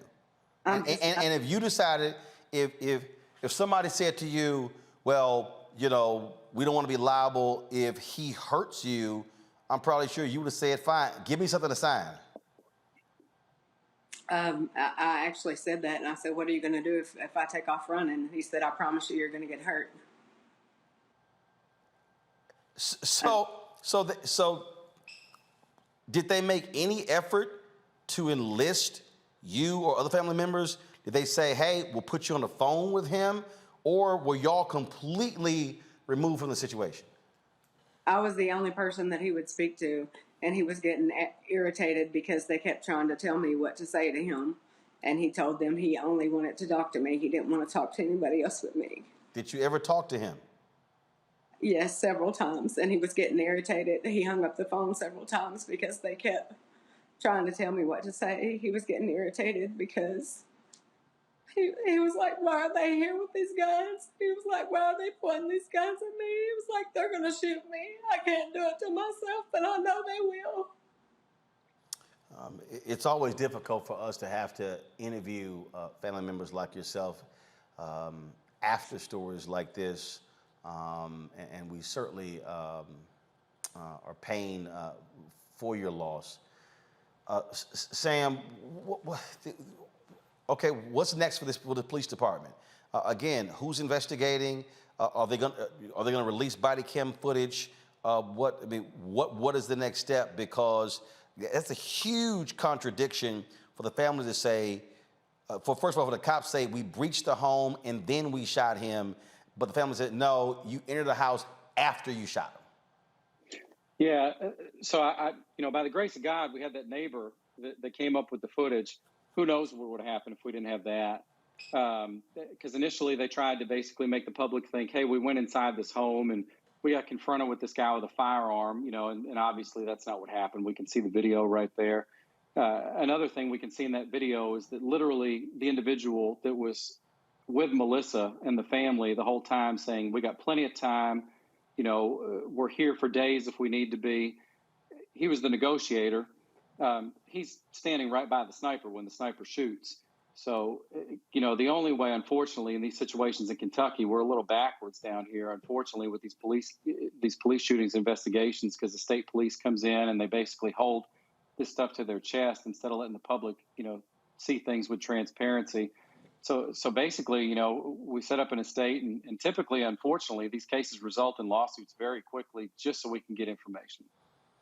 It's just still crazy to me that we would have this conversation. Another wellness check, ends in a fatal tragedy, and people again, they're just trying to reach out to authorities to try to, get control of a loved one, and unfortunately, Melissa and her family has to plan a funeral, and cops just continue, and it's sort of like, okay, well, these things happen. And it is so unfortunate. Melissa, again, our condolences to you and your family for the loss of Desmond. Sam, keep us abreast of what happens next. Got it. Thank you, Roland. Appreciate it. Thank you so much. Jason, this is what is continually frustrating. Right now we're in the middle of an election. You got all these people, you got Republicans who are just slamming ads on the air, blasting Democrats about defund the police, and they want to talk. But then when it comes to school shootings, they want to talk about, mental health services, but they also voted against mental health services. And when people talk about defund the police, they're talking about shifting resources away from law enforcement and being able to hire mental health professionals to deal with cases like this. And we've just had too many case after case after case where somebody is shot and killed by cops. That's how they respond to folks with mental illness. Exactly, and there's, I think it was troubling in that case, the lack of transparency. It takes us having phones to find out what actually happened. And there's legislation, usually led by Republicans across the country, like in Arizona, where they are outlawing people from actually filming the police. So if you don't get this kind of footage, then it's your word against the police, and the police will win. And I'm really concerned about this particular case. You could see that woman and the pain in her face. Even I, it hit me in the heart right there. I have a son as well, so I couldn't imagine going through what she's going through. But when you look at this, it's frustrating because this is going to land and in Daniel Cameron's lap. And we know what kind of person and where Daniel Cameron lies. Because if he had done his job, the Breonna Taylor case would have been resolved without having to involve the Justice Department. But he didn't do his due diligence. He just went along with what he thought was popular amongst the people who vote for him and his good buddy Mitch McConnell. And so I think that this is something that's happening across the nation. Defund the police. I will say I didn't think it was the best slogan. It was a great idea with a bad slogan. But I think it was, it's something that's necessary. We don't need as many SWAT teams as we need people who deal with mental health crises. Someone who's in their home by themselves is going to do harm to themselves. They need to talk to somebody. And if they haven't done it yet, they probably want to talk to somebody. So it's a really frustrating case. My heart goes out to that woman. Bottom line, Lauren, I don't care what slogan you use. The right was going to demonize it regardless. Yeah, the right is very good with regard to crime policy and really getting the Democrats on defense and always being on offense and always having to articulate, how tough they are on crime. And really all you have to do is say how tough you are on crime to get the Democrats on defense on crime policy, and then the Democrats just sort of throw their hands up. That's what they did with defund police. They never really tried to, in a long-term manner, articulate what defund meant. I think most people say in politics that when you're explaining, you're losing, but also that when you have to articulate defund, you have to sort of say a bunch of stuff about what should be funded. And for political messaging and for most of these consultants, they don't want to have to do all the work of that, quite frankly.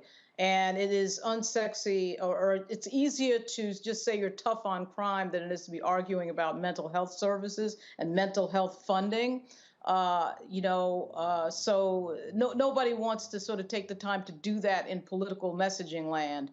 It's going to be interesting to see a lot of these House races. We have several Democrats running who are running on this pro-police, anti-defund message, getting away from, in some districts, messaging to their base. Abigail Spanberger comes to mind here in Virginia. And it's going to be interesting, and a particularly diverse district that she's in Virginia, whether that message works. Because when you're not messaging to the base, whether you're Democrat or Republican, you typically have a tougher time. But in a situation like the one that we just heard, that was a classic situation of cops being asked to do things that they are frankly not trained to do in most departments. We do have a rise of the warrior cop mentality in this country, a SWAT team mentality, and they are not there. The cops do not view themselves in most jurisdictions as a group of people who are going to show up and talk touchy-feely stuff with regard to mental health. They're trained for marksmanship on their guns. They're trained for use of force. And that is not, unfortunately, prioritized. Mental health issues are not prioritized. We see in so many of these cases. Julian. This is a horrible case. We've seen so many cases that are this horrible. And it puts politicians, especially Democratic politicians, in a rough situation when police go shooting. BLM and the other folks say defund the police. I fully agree with Jason. We want to redirect funds. We don't want to defund the police. We want to redirect the funds that the police get so that they're more efficiently used. But in this case, with this young man, 22 years old, having a mental health crisis, they could have left him in the house and left him alone, and they would have done less harm. Something has happened to policing, and I think there's a racial element to it.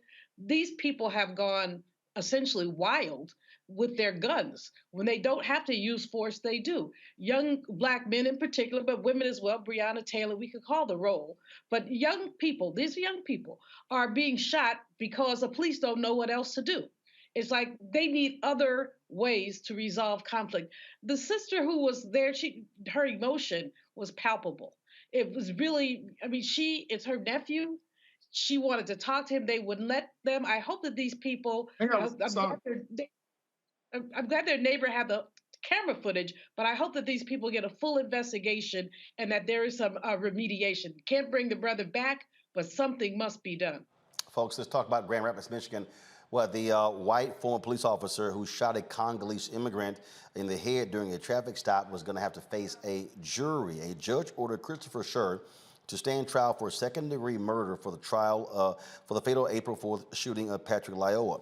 Schur pulled Lyoya over for a faulty license plate. A struggle took place. Lyoya ended up on the ground. Schur placed his weapon on the back of Lyoya's head and pulled the trigger. Schur is claiming self-defense. He was fired from the Grand Rapids Police Department in June after waiving his right to a discharge hearing. In Ohio, a federal grand jury indicts 2 former Ohio sheriff's deputies on civil rights crimes for using excessive force. Former Pike County, Ohio sheriff deputies Jeremy Mooney and William Stansberry Jr. violated a detainee's constitutional rights in 2019 while the victim was in the Pike County Sheriff's Office. Mooney is accused of using pepper spray and striking a restrained detainee. Stansberry is charged with violating the victim's constitutional rights by failing to intervene. If convicted, both men face a maximum of 10 years imprisonment on each count, a fine of up to $250,000, and a 3-year term of supervised release. Let's go to Chicago, where a Chicago supervisor has decided to retire amid an investigation into his racist social media post. Retired police supervisor Lieutenant John Cannon stepped down after the Civilian Officer of Police Accountability recommended he be fired. The year-long investigation into allegations of flagrant disregard for department policies found Cannon posted numerous disparaging and racist posts about Muslims, African Americans, Hispanics, Asian Americans, the LGBT community, and women. Cannon falsely claimed his social media account was hacked. Folks, let's go to New York, where the city of New York is going to be paying a settlement of $36 million to 2 men who were wrongfully convicted in the assassination of Malcolm X. Muhammad Aziz and Khalil Islam were convicted in 1965 of assassinating Malcolm X. Both men maintained their innocence throughout the years and finally won a lawsuit against the city of New York. A judge overturned their murder convictions last year after finding prosecutors, the FBI, and the New York Police Department withheld vital evidence that could have led to an acquittal. Aziz and Islam spent more than 20 years in prison. Khalil Islam died in 2019 at the age of 74. Islam's estate will receive his portion of the settlement. And in California, a wrongfully convicted man is set free after spending 38 years in prison. Maurice Hastings was released from a California prison last week after his life sentence was overturned. Hastings was convicted of the 1983 murder of Roberta Weidermeyer and 2 other attempted murders. Earlier this month, the 38-year-old untested DNA evidence was put in the state database when a match to another prisoner who died in prison in 2020 was identified. The DA's office said they are working with police to investigate the involvement of the dead person in the case.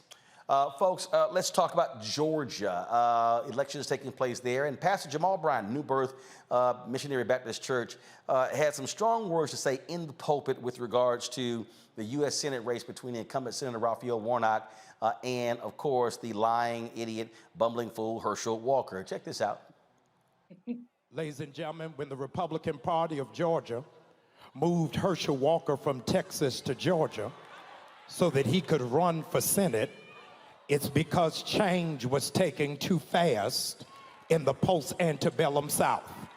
The state had been flipped blue, and there are some principalities that were not prepared for a black man and a Jewish man to go to Senate at the exact same time.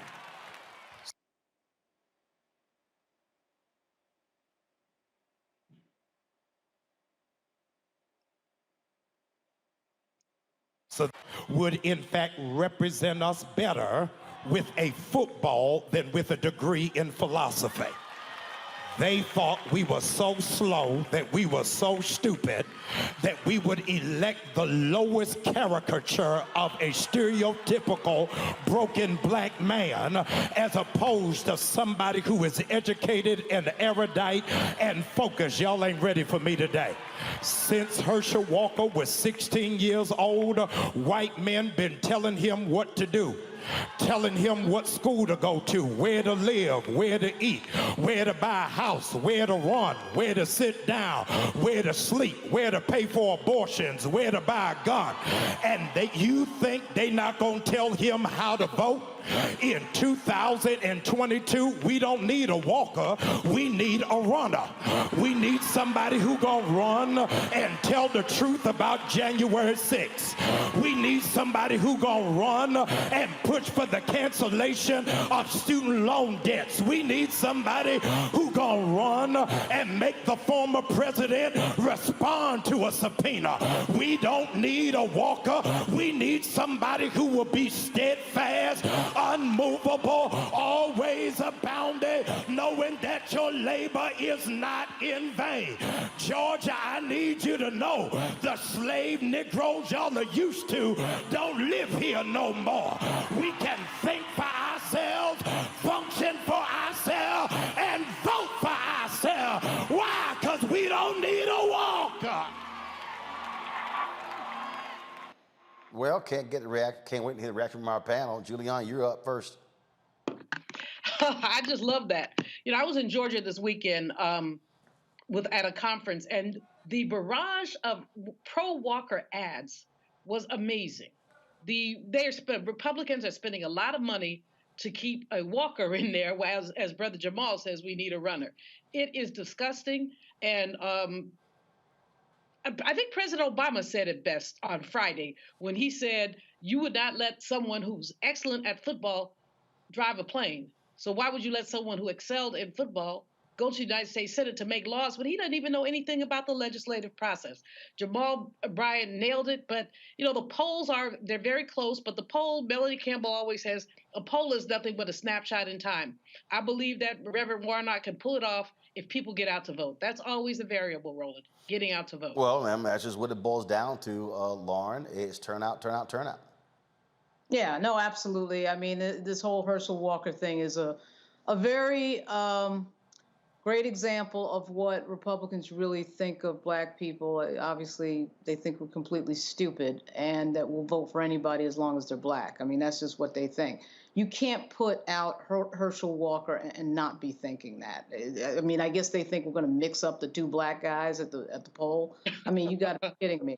So we've seen this before a lot of times. The Herschel Walker example is an extreme example of somebody who's not qualified to be in the United States Senate and is just a real sort of a joke out there. It's insulting on so many levels. It's extremely insulting, not only to Black voters, but really to everybody else. And it shows you really, it just shows you that the Republican Party is just really not interested in recruiting and finding a candidate that is qualified to run. They would rather just sort of put up a caricature and fund that caricature to some extreme extent and get them into the United States Senate. I mean, really, I think in the Herschel Walker example, it's about who they can control once he gets there. They certainly weren't looking for a free thinker, but I mean, if Herschel Walker gets elected to the United States Senate, I'm telling you, Roland, we got a real problem to figure out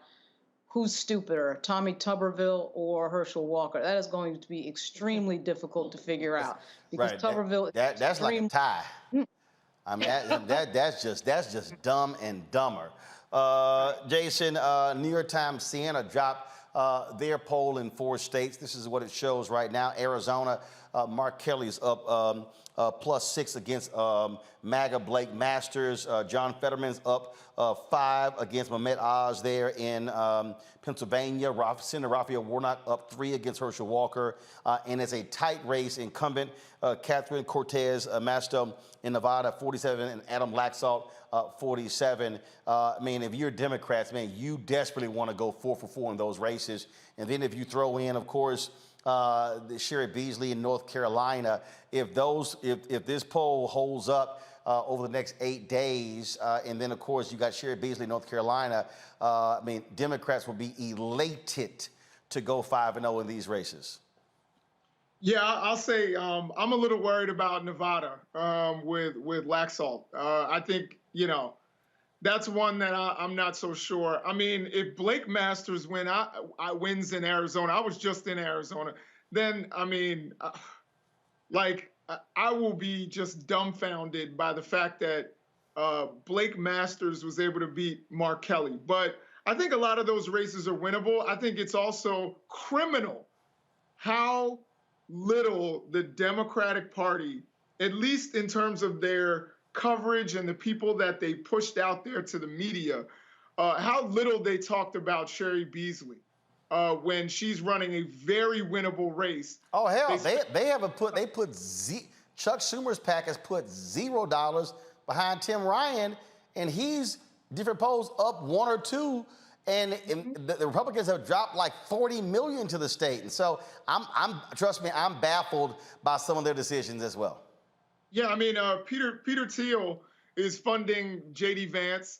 We know J.D. Vance. It's funny how J.D. Vance says, hey, I'm from the working class, when in fact, he wrote a whole book about how lazy and terrible the working class is. If anybody actually read Hillbilly Elegy, you know, it's really about the laziness of the working class. And now he's all of a sudden trying to paint himself as some working class hero, when in fact, he's getting $15 million from Peter Thiel. Who do you think is going to control him? The billionaires or the working class? Probably I would put my money, the little bit that I have, on the billionaires. But they haven't put money in there. They keep putting money in Wisconsin, which I think honestly is a tough race to win. I wish Mandela Barnes all the best, but it looks like he's about 3 or 4 points behind Ron Johnson. I understand in the beginning, but now some of those funds in the late push maybe could go to Sherry Beasley. They put a whole bunch into defeating Marco Rubio with I'm sorry. Val Demings. But yeah, Val Demings. I'm sorry about that. Val Demings. And that was going to be an uphill climb. So they've kind of calculated this in a way that I think was incorrect. At least, you know, put it into some of these slam dunk races, or at least some really close races like Sherry Beasley. She could actually win that race. But Val Demings, as much as I love Val Demings and probably think she or Stacey Abrams should have been the running mate, you know, in 2020, she's going to have a tough time. That's an incumbent senator. Well, but here's the deal, though. First of all, look, okay, Democrats are going to have a tough time regardless, all right? They're going to have tough time, but again, if you look at what's happening here, at the end of the day, part of the problem is that Democrats, again, keep fixating on college-educated voters. No, you're going to have to compete for people who are not college-educated. You got to have a message that speaks to them as well. That's been one of their failures, and that's why Tim Ryan went off with some consultant who told Politico we should only be spending our money in places where we have college-educated voters. Well, guess what? You better compete in the South. You better compete in some of these other places if you want to do so. Hold tight 1 second. I got to go to my next guest. We're going to go to a break, and then we're going to come talk about new COVID vaccine, winter's coming up. And then also my final comment is going to talk about SWAC, ESPN Game Day, coming to Jackson, Mississippi for the Jackson State Southern game. I got a couple of words to say about it. Can't wait till y'all hear what I have to say. You're watching Roland Martin Unfiltered on the Black Star Network. When we invest in ourselves, our glow, our vision, our vibe, we all shine. Together, we are Black beyond measure. We've got to stand up. Republicans are banning abortion rights, tearing down democracy, blocking progress. But when Democrats stand together, we win. Because we voted, Democrats stood up for Black lives, voting to ban police chokeholds, stood up for Black women, putting one on the Supreme Court, stood up for our families, lowering cost of health care and prescriptions and capping insulin, and stood up for millions by slashing student debt. This November, let's stand up together and keep making progress. When we invest in ourselves, we all shine. Together, we are Black beyond measure. We're all impacted by the culture, whether we know it or not. From politics to music and entertainment, it's a huge part of our lives, and we're going to talk about it every day right here on The Culture with me, Faraji Muhammad, only on the Black Star Network.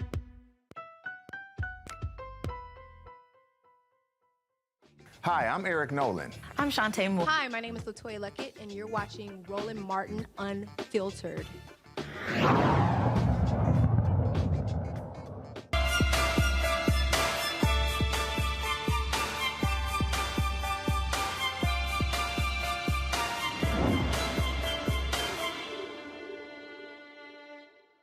All right, folks, flu season is here, but we still have COVID. So the question is, what do? Do you get a flu shot? Do you get the COVID shot? Do you get both? What actually should happen? Joining me right now is Dr. Jane Morgan, a cardiologist and the executive director of the Piedmont Healthcare Corporation COVID Task Force. She's COVID Task Force. She joins me from Atlanta. And so, Doc, glad to have you here. So, all right. What are y'all recommending? We've heard folks talk about, look, COVID, the increase in heart issues. You got people out there who didn't want the first one. You saw the drop with the second, then the third, fourth. Now people say, oh my goodness, we're gonna have the COVID every year, but it's not like docs don't recommend a flu shot every year. And so, what say you? So we see now, where we are in this pandemic, that we've got these emerging, evolving variants, and even more on the way. We've got this BQ1, BQ.1.1, which already is at 27% of all cases here in the United States. So this pandemic is here to stay, driven mostly by our behavior. We have really been reluctant as a society to follow public health measures, to be masked, to social distance, to get vaccinated when vaccines were available. We have sort of stumbled forward and around on this merry-go-round we've gone as more and more variants evolve, as we have had all types of fights and discussions on social media, and science has certainly been at odds or at war, really, with naysayers, with anti-vaxxers, and people with large social media platforms, but absolutely no scientific background whatsoever. And so here we are in this pandemic with variants emerging, more on the way, unfortunately. And so you have the government, Biden said, okay, the pandemic is over, but they still are going to have to market this thing, because at the end of the day, you don't want to see an increase in COVID cases. Also, as a cardiologist, speak from the perspective of trying to get people to understand, this COVID thing is real. I hate the fact that I've actually had it twice. I don't like the fact that it's in my damn body. And I'm not trying to get it a damn third time. And people you're right. I mean, I flew today, and the number of people who just sitting on airplanes, no mask, no big deal, roaming through airports, hey, just chilling. They're kind of like, yeah, whatever. We're all good. Right. Roland, for public health to work, public health literally means that the collective in society, that means all of us, the collective, has to move forward together. And we have been the most divided and the most polarized, and have been the opposite of really what public health means. And certainly it really is a threat really to our society in any type of warfare, that we've not been able to follow science. Certainly, as we see variants emerge, we know that infections with COVID increase your risk of myocarditis, that inflammation of the heart. But the message has been absconded somewhat by people thinking that the vaccine causes myocarditis. And while that is true in rare cases, you are more likely to get myocarditis from being infected with COVID than you ever would be from getting the vaccine. But that's not the message that people are receiving, because you know how social media works. You click on one thing, it feeds you that information, and then it continues to feed you the same information, even if the first information was incorrect, reinforcing your first incorrect premise, and whoever you're following on social media who doesn't have a scientific degree or background. Yeah, I know. The TikTok, Twitter, YouTube doctors really piss me off. Questions. Well, I am an Instagram doctor, so there's No. You're not an Instagram doctor. You are a doctor on Instagram. I am a doctor on Instagram. That's different. Absolutely. It's some Instagram doctors who can't even spell medical school. So let's just redone. So you're not an Instagram doctor. You're a doctor on Instagram. That's a huge difference. Let's go to questions from our panel. Lauren, I'll start with you. 1 second. Lauren, get off the phone. What's your question? I really don't have any questions. Okay, all right, no question. All right, Jason.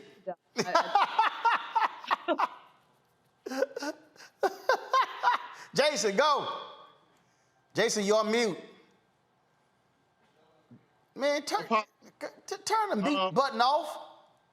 No. Can you hear me? Gotcha. Okay. First of all, thank you for coming on. I wanted to know about it. Are they trying to make a vaccine for children younger than 5? And are those children specifically more resilient, as we've been told for so long, to COVID, that we shouldn't have to worry about some of the variants?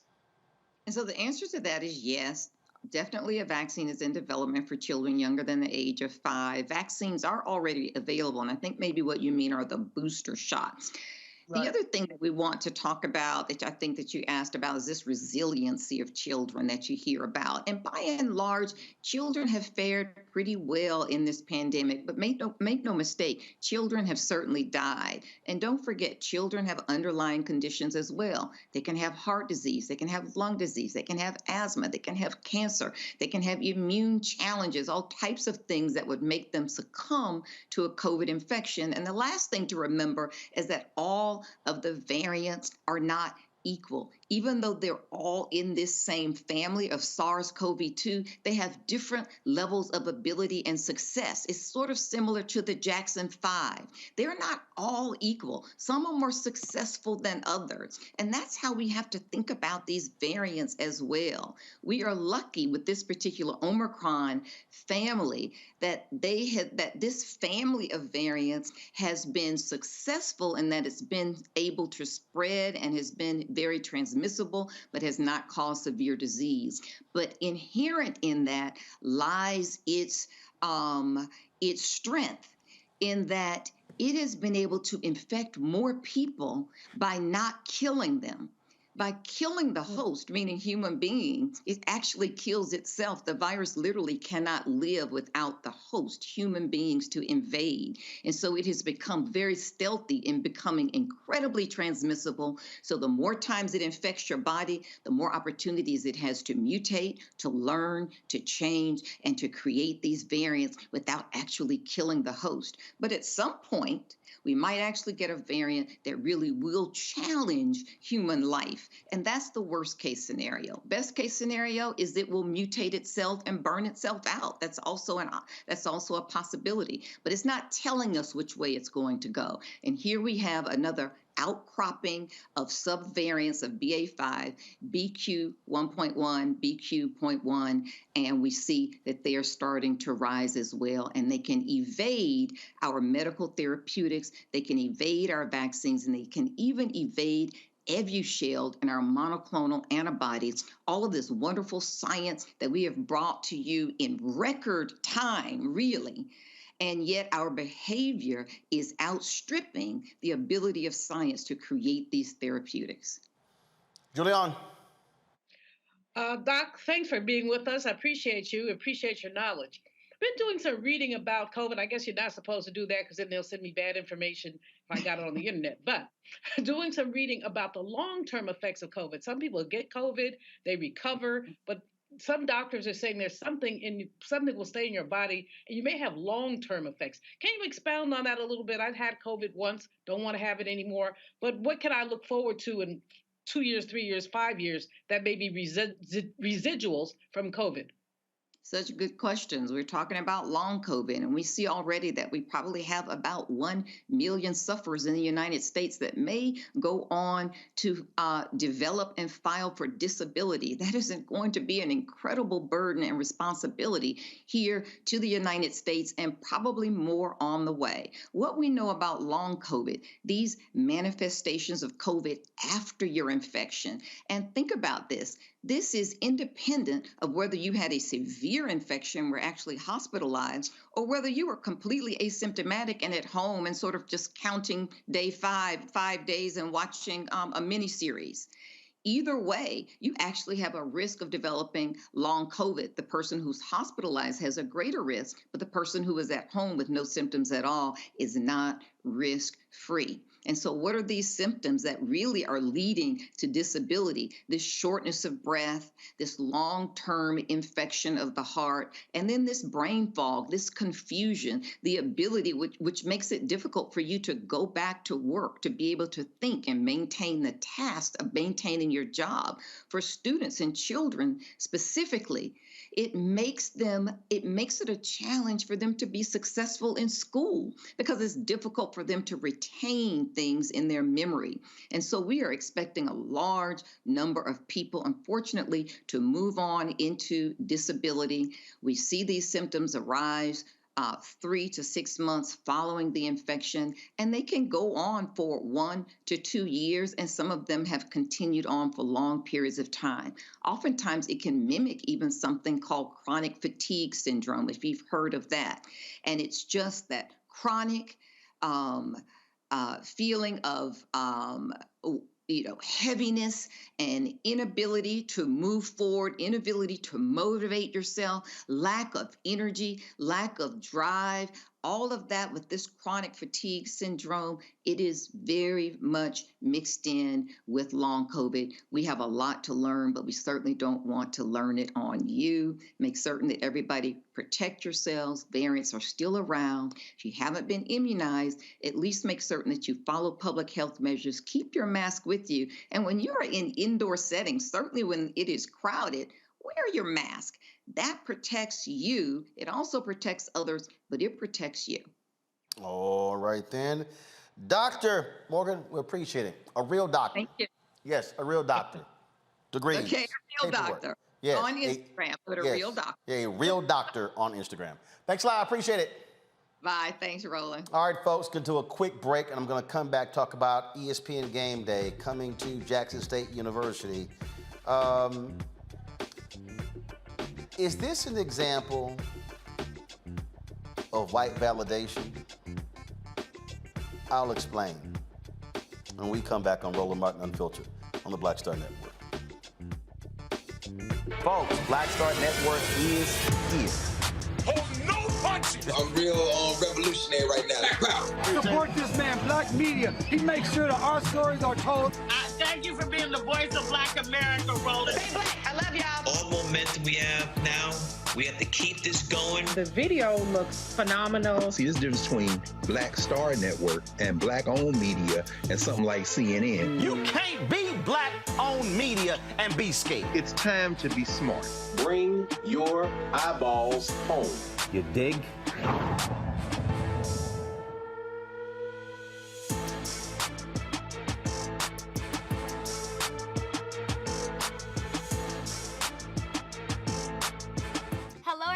It's Kiara Sheard. Hey, I'm Taj. I'm Coco. And I'm Lily. And we're SWV. What's up, y'all? It's Ryan Destiny, and you're watching Roland Martin Unfiltered.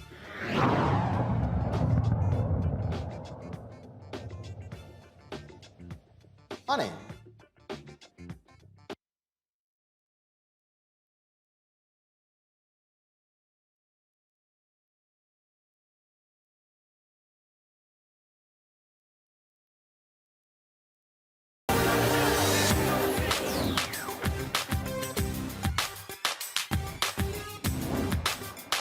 Been frozen out. Facing an extinction level event. We don't fight this fight right now. You're not going to have black-owned media. Folks, Jackson, Mississippi was on fire Saturday when ESPN Game Day brought their morning show to Jackson, Mississippi. This is some of what took place here. You hear Pat McAfee, one of the folks, boy, he was fired up for ESPN to be there in Jackson. Watch this. Heard that Stephen A. Smith was going to be the guest picker. Yeah. I pontificated profusely about what I was going to wear. I put a tie on this Halloween weekend to show respect for Stephen A. and everything he does on the day-to-day in the suit on TV. Last night, I got to eat a little Johnny T's. I went to the Boombox Battle of the Bands last night, and it was the most electrifying thing I have ever been a part of. You walk around campus, and they say, Fired up, J-State, fired up. You talk about Coach Prime. Coach Prime says this is a moment. I need a moment. The moment ends with that song being chanted all evening. Give me Jackson State like they won the Battle of the Bands last night. It's really very simple. It's really very I didn't fly down here this morning to watch my brother Prime Time lose a game. Jackson State went 8 consecutive years losing to Southern before they broke that streak last year, and they beat them. They gonna do it again. Jackson State, big time. Today, they take them out. Yeah. That's why I'm here.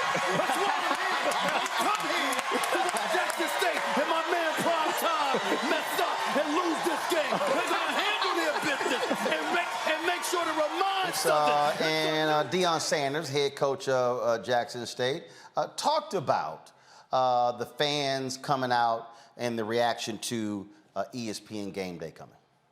We're truly victorious, but that was not the highlight of the day.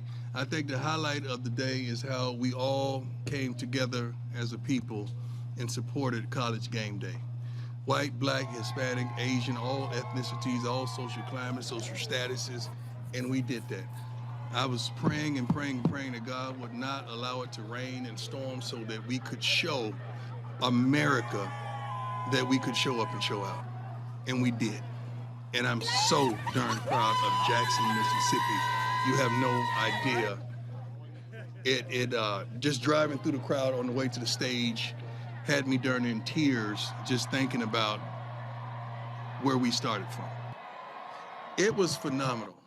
It really was. It took me back once I rolled through and got there in that seat to feel it. And to turn around and see Southern cheerleaders right there and to see Jackson State's right there. That's what it's all about. That's what I've been talking about, equality, you know? So it would be a darn fool of us to just hoard all the attention, all the love, and not share it with our brothers and sisters. And we shared it. And then the city shared their love, and I love it. It was a beautiful thing. Beautiful thing. I'll never forget that moment.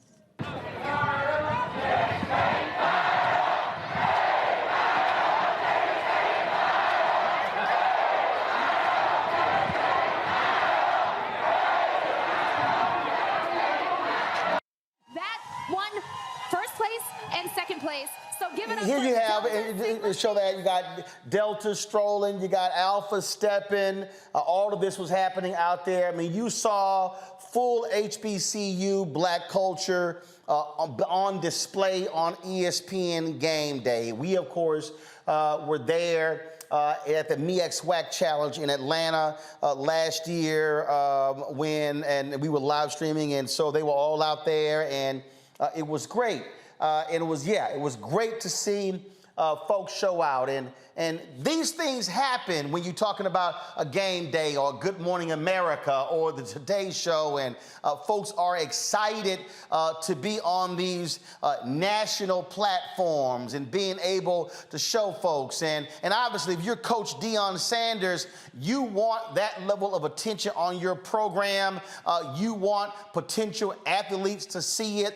You want your alumni to see it as well. But there was something that was in that particular soundbite that Coach Sanders said when he said what was on display when Game Day came here was equality.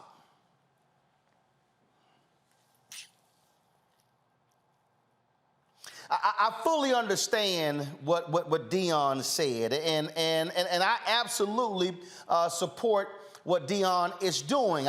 He and I text and talk regularly, and when he's talking about wanting our schools and what happens with us to be shown as well, I absolutely agree with that. I totally understand that. But here's the question that I have. To the folks who showed up, who flocked there and packed out and showed out for ESPN and electric atmosphere and all of that, who got paid?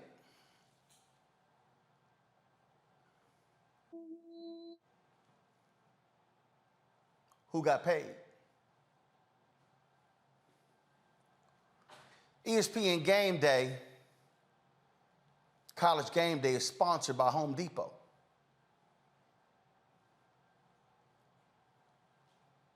Home Depot pays ESPN millions of dollars to sponsor Game Day.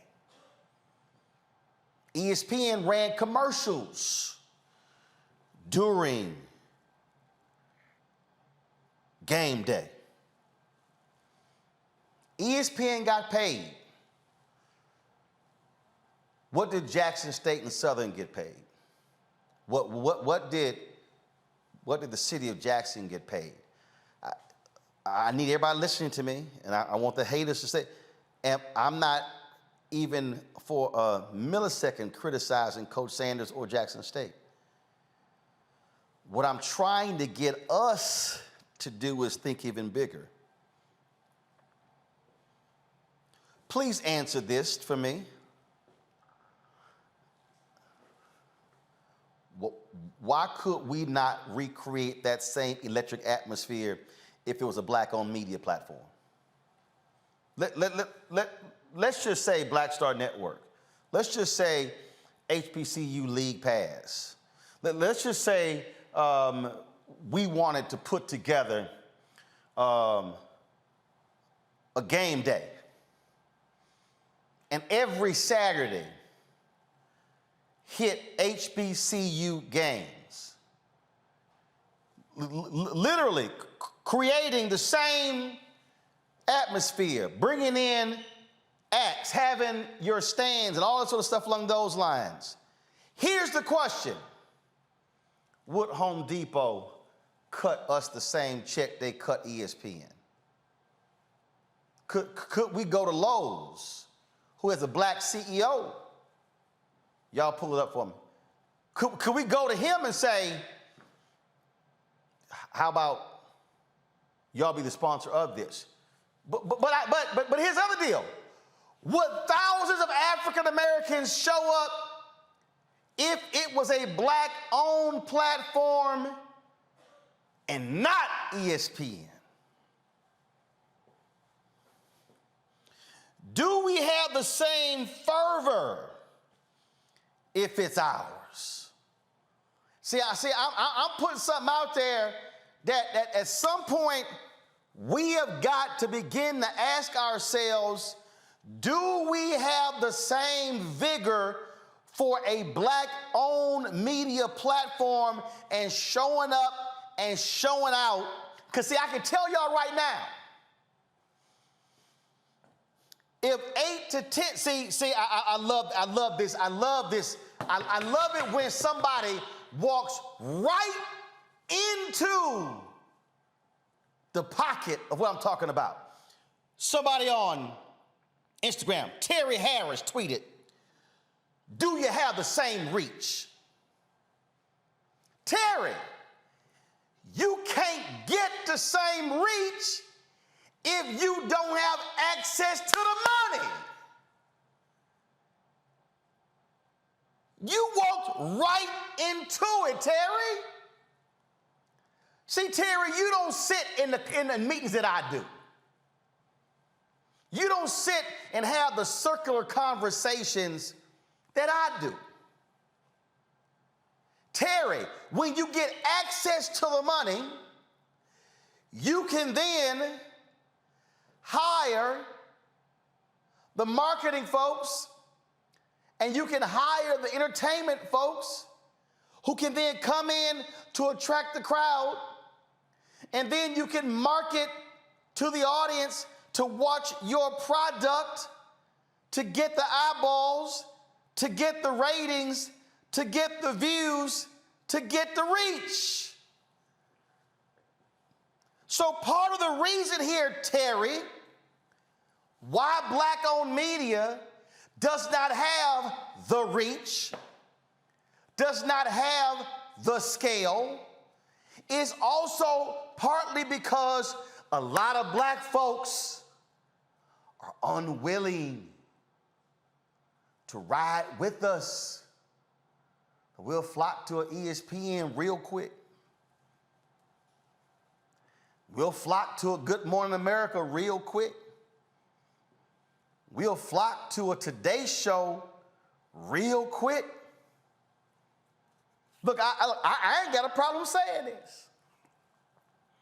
When I had my TV One show, we broadcast my TV One show from the Alpha Convention in Baltimore. We were live at 7 a.m. I ain't got a problem saying it. I'll call out my own frat. I walk into the ballroom. It's 6:45. How many people in the ballroom? Not 1,000. Not 500. Not 250. Not 100. Not 50. Less than 20. The late brother Henry Stewart. I said, Henry walked, he's like, what? Henry's new exec. He was like, get y'all ass on the phone and wake cats up to bring their ass down here. And I said to Henry, how many other morning shows doing a show from the Alpha Convention? How many other morning shows hosted by an Alpha? I said, I'm gonna be mad as hell if folk not in this room. Flip that. If Good Morning America was at the Alpha Convention, bet you the room would have been packed.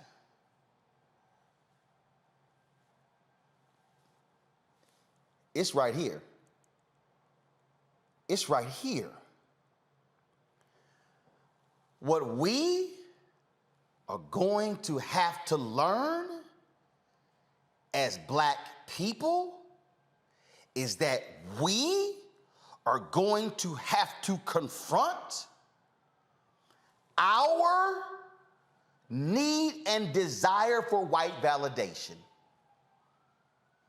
We're going to have to confront, it's ESPN, it's Good Morning America, it's ABC, it's CNN.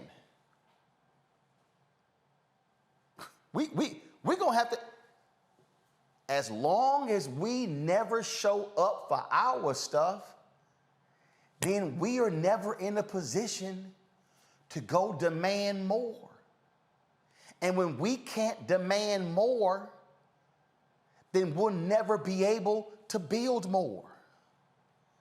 We'll never be able to go out and actually build capacity, build reach. Ain't gonna happen. We can bring the exact same technical capability. We can have the zip line cameras, we can have the crane, we can have the big LED screens, we can have all, see, y'all don't even understand the whole infrastructure that goes behind putting on a game day. Y'all ain't got no clue how massive it is. And when you see all of that, you know what I see? People. You know what I see all them people? I see money. Because guess what? ESPN ain't doing none of that for free. Now, you showing up for free.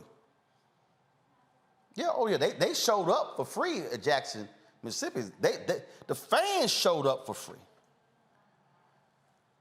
So what I'm trying to get our folk to understand is I appreciate ESPN Game Day. Not going to the Penn State, Ohio State game, but bringing Game Day to Jackson. ESPN Game Day won't be coming to any other HBCU games this year. This the only one. So why can't we create our own game day? And we create our own game day.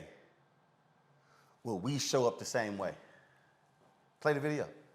Will we show up the way they did? Will we show up all these folks who were there? Would we show up If it's a black-owned media product, would we show up early with our signs, cheering, dancing, showcasing? And not only would we show up on the ground, would we actually tune in?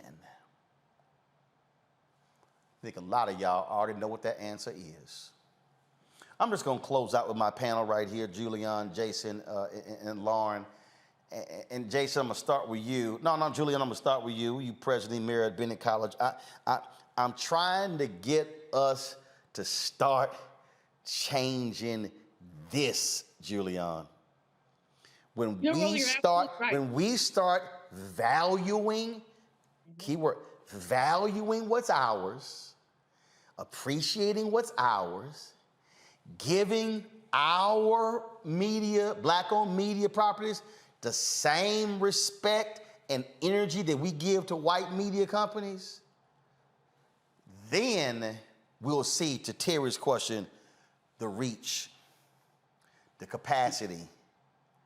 And then you'll actually have black-owned media companies that can go out to a Home Depot and Lowe's and say, cut us the same $40, $50, $100 million check y'all cutting the ESPN. Go ahead. You know, you're absolutely right, but I want to spin this another way, or the same way with another, same Kool-Aid, different flavor. How many of those Jackson State alums who turned out for game day have contributed to their alumni fund? Same thing. How many? Same thing. If we don't love ourselves, we're not going to get anything. HBCU alumni giving is, there's no HBCU that has more than 50% alumni giving. None. So yeah, no, Claflin is over 50, right? Claflin is the only one. If they are, they're only one. Claflin is number one out of all. So you know you can turn the people out for homecoming, for game day, but you can't get them to support themselves. And so the two questions, Roland, are corollaries. If they can't support their alma mater, what makes you think they're going to support black-owned media? We don't support ourselves, not ourselves collectively, but even ourselves individually. Well, in fact, Julian, is 2,100 people. First of all, we had almost 3,000 earlier, but it's 2,100 people who are watching us on YouTube right now, but only 1,300 likes. It's a free. It's a click. It's a click. It's just a click. It's free.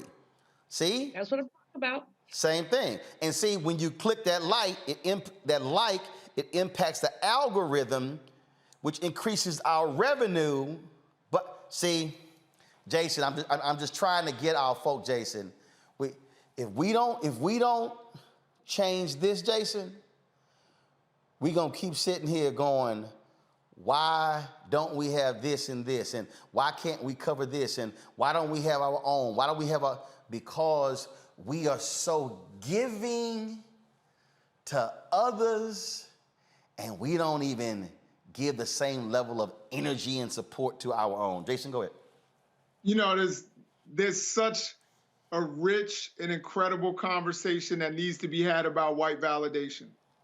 I think that when you said those words, I think that there's so much that we could get into that I think would have Black people, some angry, some excited, but there's so much to be said in how we've been socialized to think that when white people say we're smart, say we're beautiful, say they like our culture, we get excited and then don't look to validate ourselves. And certainly in many cases don't back ourselves with, our own people with our money. I remember that interview. I know you probably remember Charlamagne the God when he was interviewing Dapper Dan. And me being originally a Harlem guy, Dapper Dan was a big deal, but he had this deal with Gucci. And one of the things Charlamagne asked him was, so why'd you go to Gucci? Why didn't you just kind of start your own brand? You're Dapper Dan. And his thing was, well, Black people won't buy Dapper Dan if it's just Dapper Dan. We need to have some big corporation backing us. Which means validate. Right. And I think we need to look at it and say, hey, this is a luxury Black brand, and I'm willing to pay luxury prices to have this luxury Black brand. Or I'm willing to pay, for Black media. Or I'm willing to, I don't need necessarily game day to come through if we can get a similar product from a Black-owned media source. And then, of course, the people who get rich in the Black community from Black dollars, you have a responsibility to give some back to the Black community. Because I don't want to, let's say we get 3 more Black billionaires. Yeah, you could buy another pool and another jet plane. That's cool and on the backs of Black people. But I think you also have a responsibility to give back. There's a circular process that needs to happen here. But we also need for Black people to understand your brothers and sisters make good products. Roland Martin, I go on every show in news. I've been on just about all of them. And this is as good a product as you will find anywhere in terms of the quality. Why aren't there 2 million people watching Roland Martin? And people complain, well, CNN doesn't cover this or MSNBC doesn't talk about our issues. Roland Martin is talking about your issues. Why aren't you watching? Even if you disagree, why aren't you watching? And that's, I think that's a problem. We do need to change our mentality when it comes to. Lauren, I was explaining to CBC members when I was talking about the lack of federal dollars going to Black-owned media, and I was talking to Congresswoman Joyce Beatty, and she said, when we come out of these CBC meetings, there's no Black press there. I said, Congressman, I'm gonna tell you right now, we simply cannot afford to pay a full-time salary for somebody to only cover Congress. I said, the federal government spends $1 billion a year on advertising. I said, if Black-owned media got 5% of the annual $1 billion, that would mean $50 million. I said, let's just say I received 2.5% of the 5%. Let's just say Black Star Network got 2 million of the 50 million in advertising. I said I could hire 3 congressional correspondents in 90 days. Yeah, well, that's I said, it's the money. I said, so if you then don't, and I did this here, I'm gonna say this here, Lauren, before I let you speak.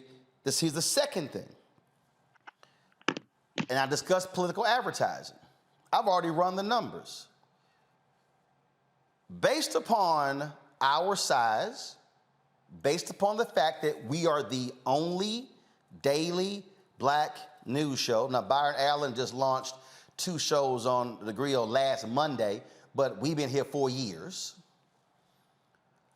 We should have, if you look at just political advertising dollars, we should have received about $2 million. $2 million was our target for 2022, for the midterm elections, okay?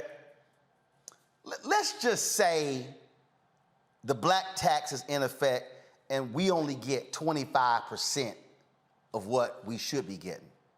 That's $500,000, right? Well, I ran the numbers. The total amount of political advertising we have received this election season is $157,000. I'm just going to just give you this one here, Lauren. For everybody watching, I just want y'all to understand. So the total political, 157,000, which means all the other media companies, ABC, NBC, CBS, Fox, Cumulus, iHeart, we can go down the line. I mean, they have already, the millions and billions they've earned, they are already paying for their expenses in 2023. Their 2023 budget is being paid for the profit of what they made in 2022 because of political spending. So when we, Black-owned media, are not able to lock in even those dollars, then we are left to fight and claw and scrounge and to be able to pay bills. Come next year, we are never in the position, but imagine if we hit the 2 million, there are 5 to 8 people I could hire for 2023, and then you go into 2024 presidential election year, and let's say you should be doing 4 to 5 million in political advertising versus the 2.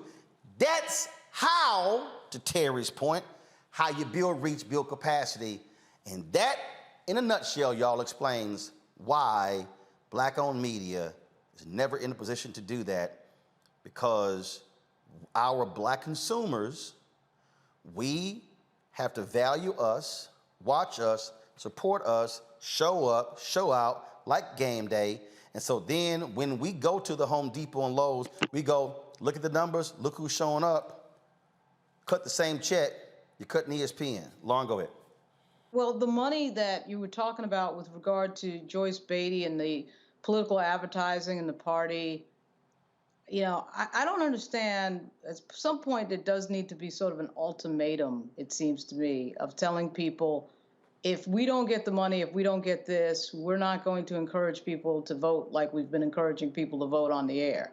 I mean, what part of the Democrats are in charge of everything right now, and this is still not happening, don't we understand? We've been talking about this for years. I can remember when, you know, Eleanor Holmes Norton had a press conference out at the Capitol years ago. And the study she did with NNPA in 2018.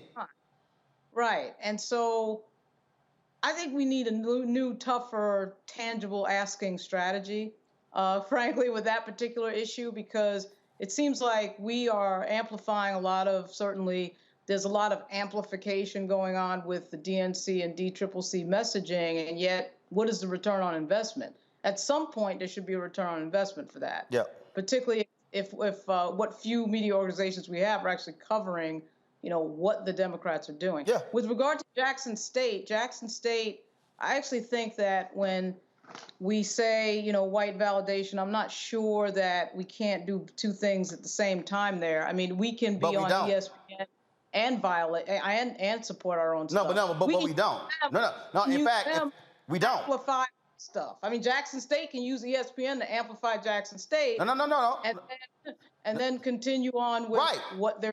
No, absolutely. No. But I'm speaking to what was actually happening, which is what Julianne's point is, and that is her point. A lot of folk flocking out there. How many even send a nickel back to the school? So it's all the sort of same thing. And so what we're saying is we are and it's just, it is a psychological thing that we have to deal with, which is why I keep saying we need a massive reprogramming on Black America. We are like, whoo, ESPN, game day, they came to Jackson State. Great. What did Jackson State got? Yes, attention. But ESPN was paid to be there. Home Depot cut a big-ass check. That's why this segment is called Where's Our Money? I'm just trying to get us to be thinking a lot different. We show up and show out for others when, again, the majors show up. I want us to learn to create a major for ourselves. That's why when I tweeted this out to some folks and I said, look, a lot of y'all leaving Twitter, I said, download Fanbase. Black-owned app, Isaac Hayes III. I said, Black people, we made Twitter hot, Facebook hot, Clubhouse hot.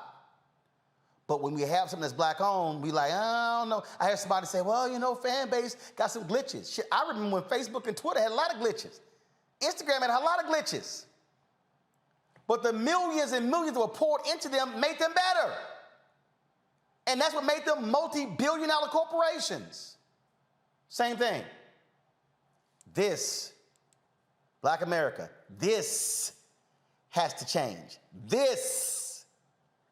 And when we stop being fixated on white validation, whether we want to admit to it or not, then our community changes, then our organizations change, then our colleges changes, our communities changes, our black-owned companies change. Y'all, why am I talking about money? Because if you ain't talking about money, you ain't talking about America. Now I'm going to close on that. Julian, Jason, Lauren, I certainly appreciate it. Thanks a lot.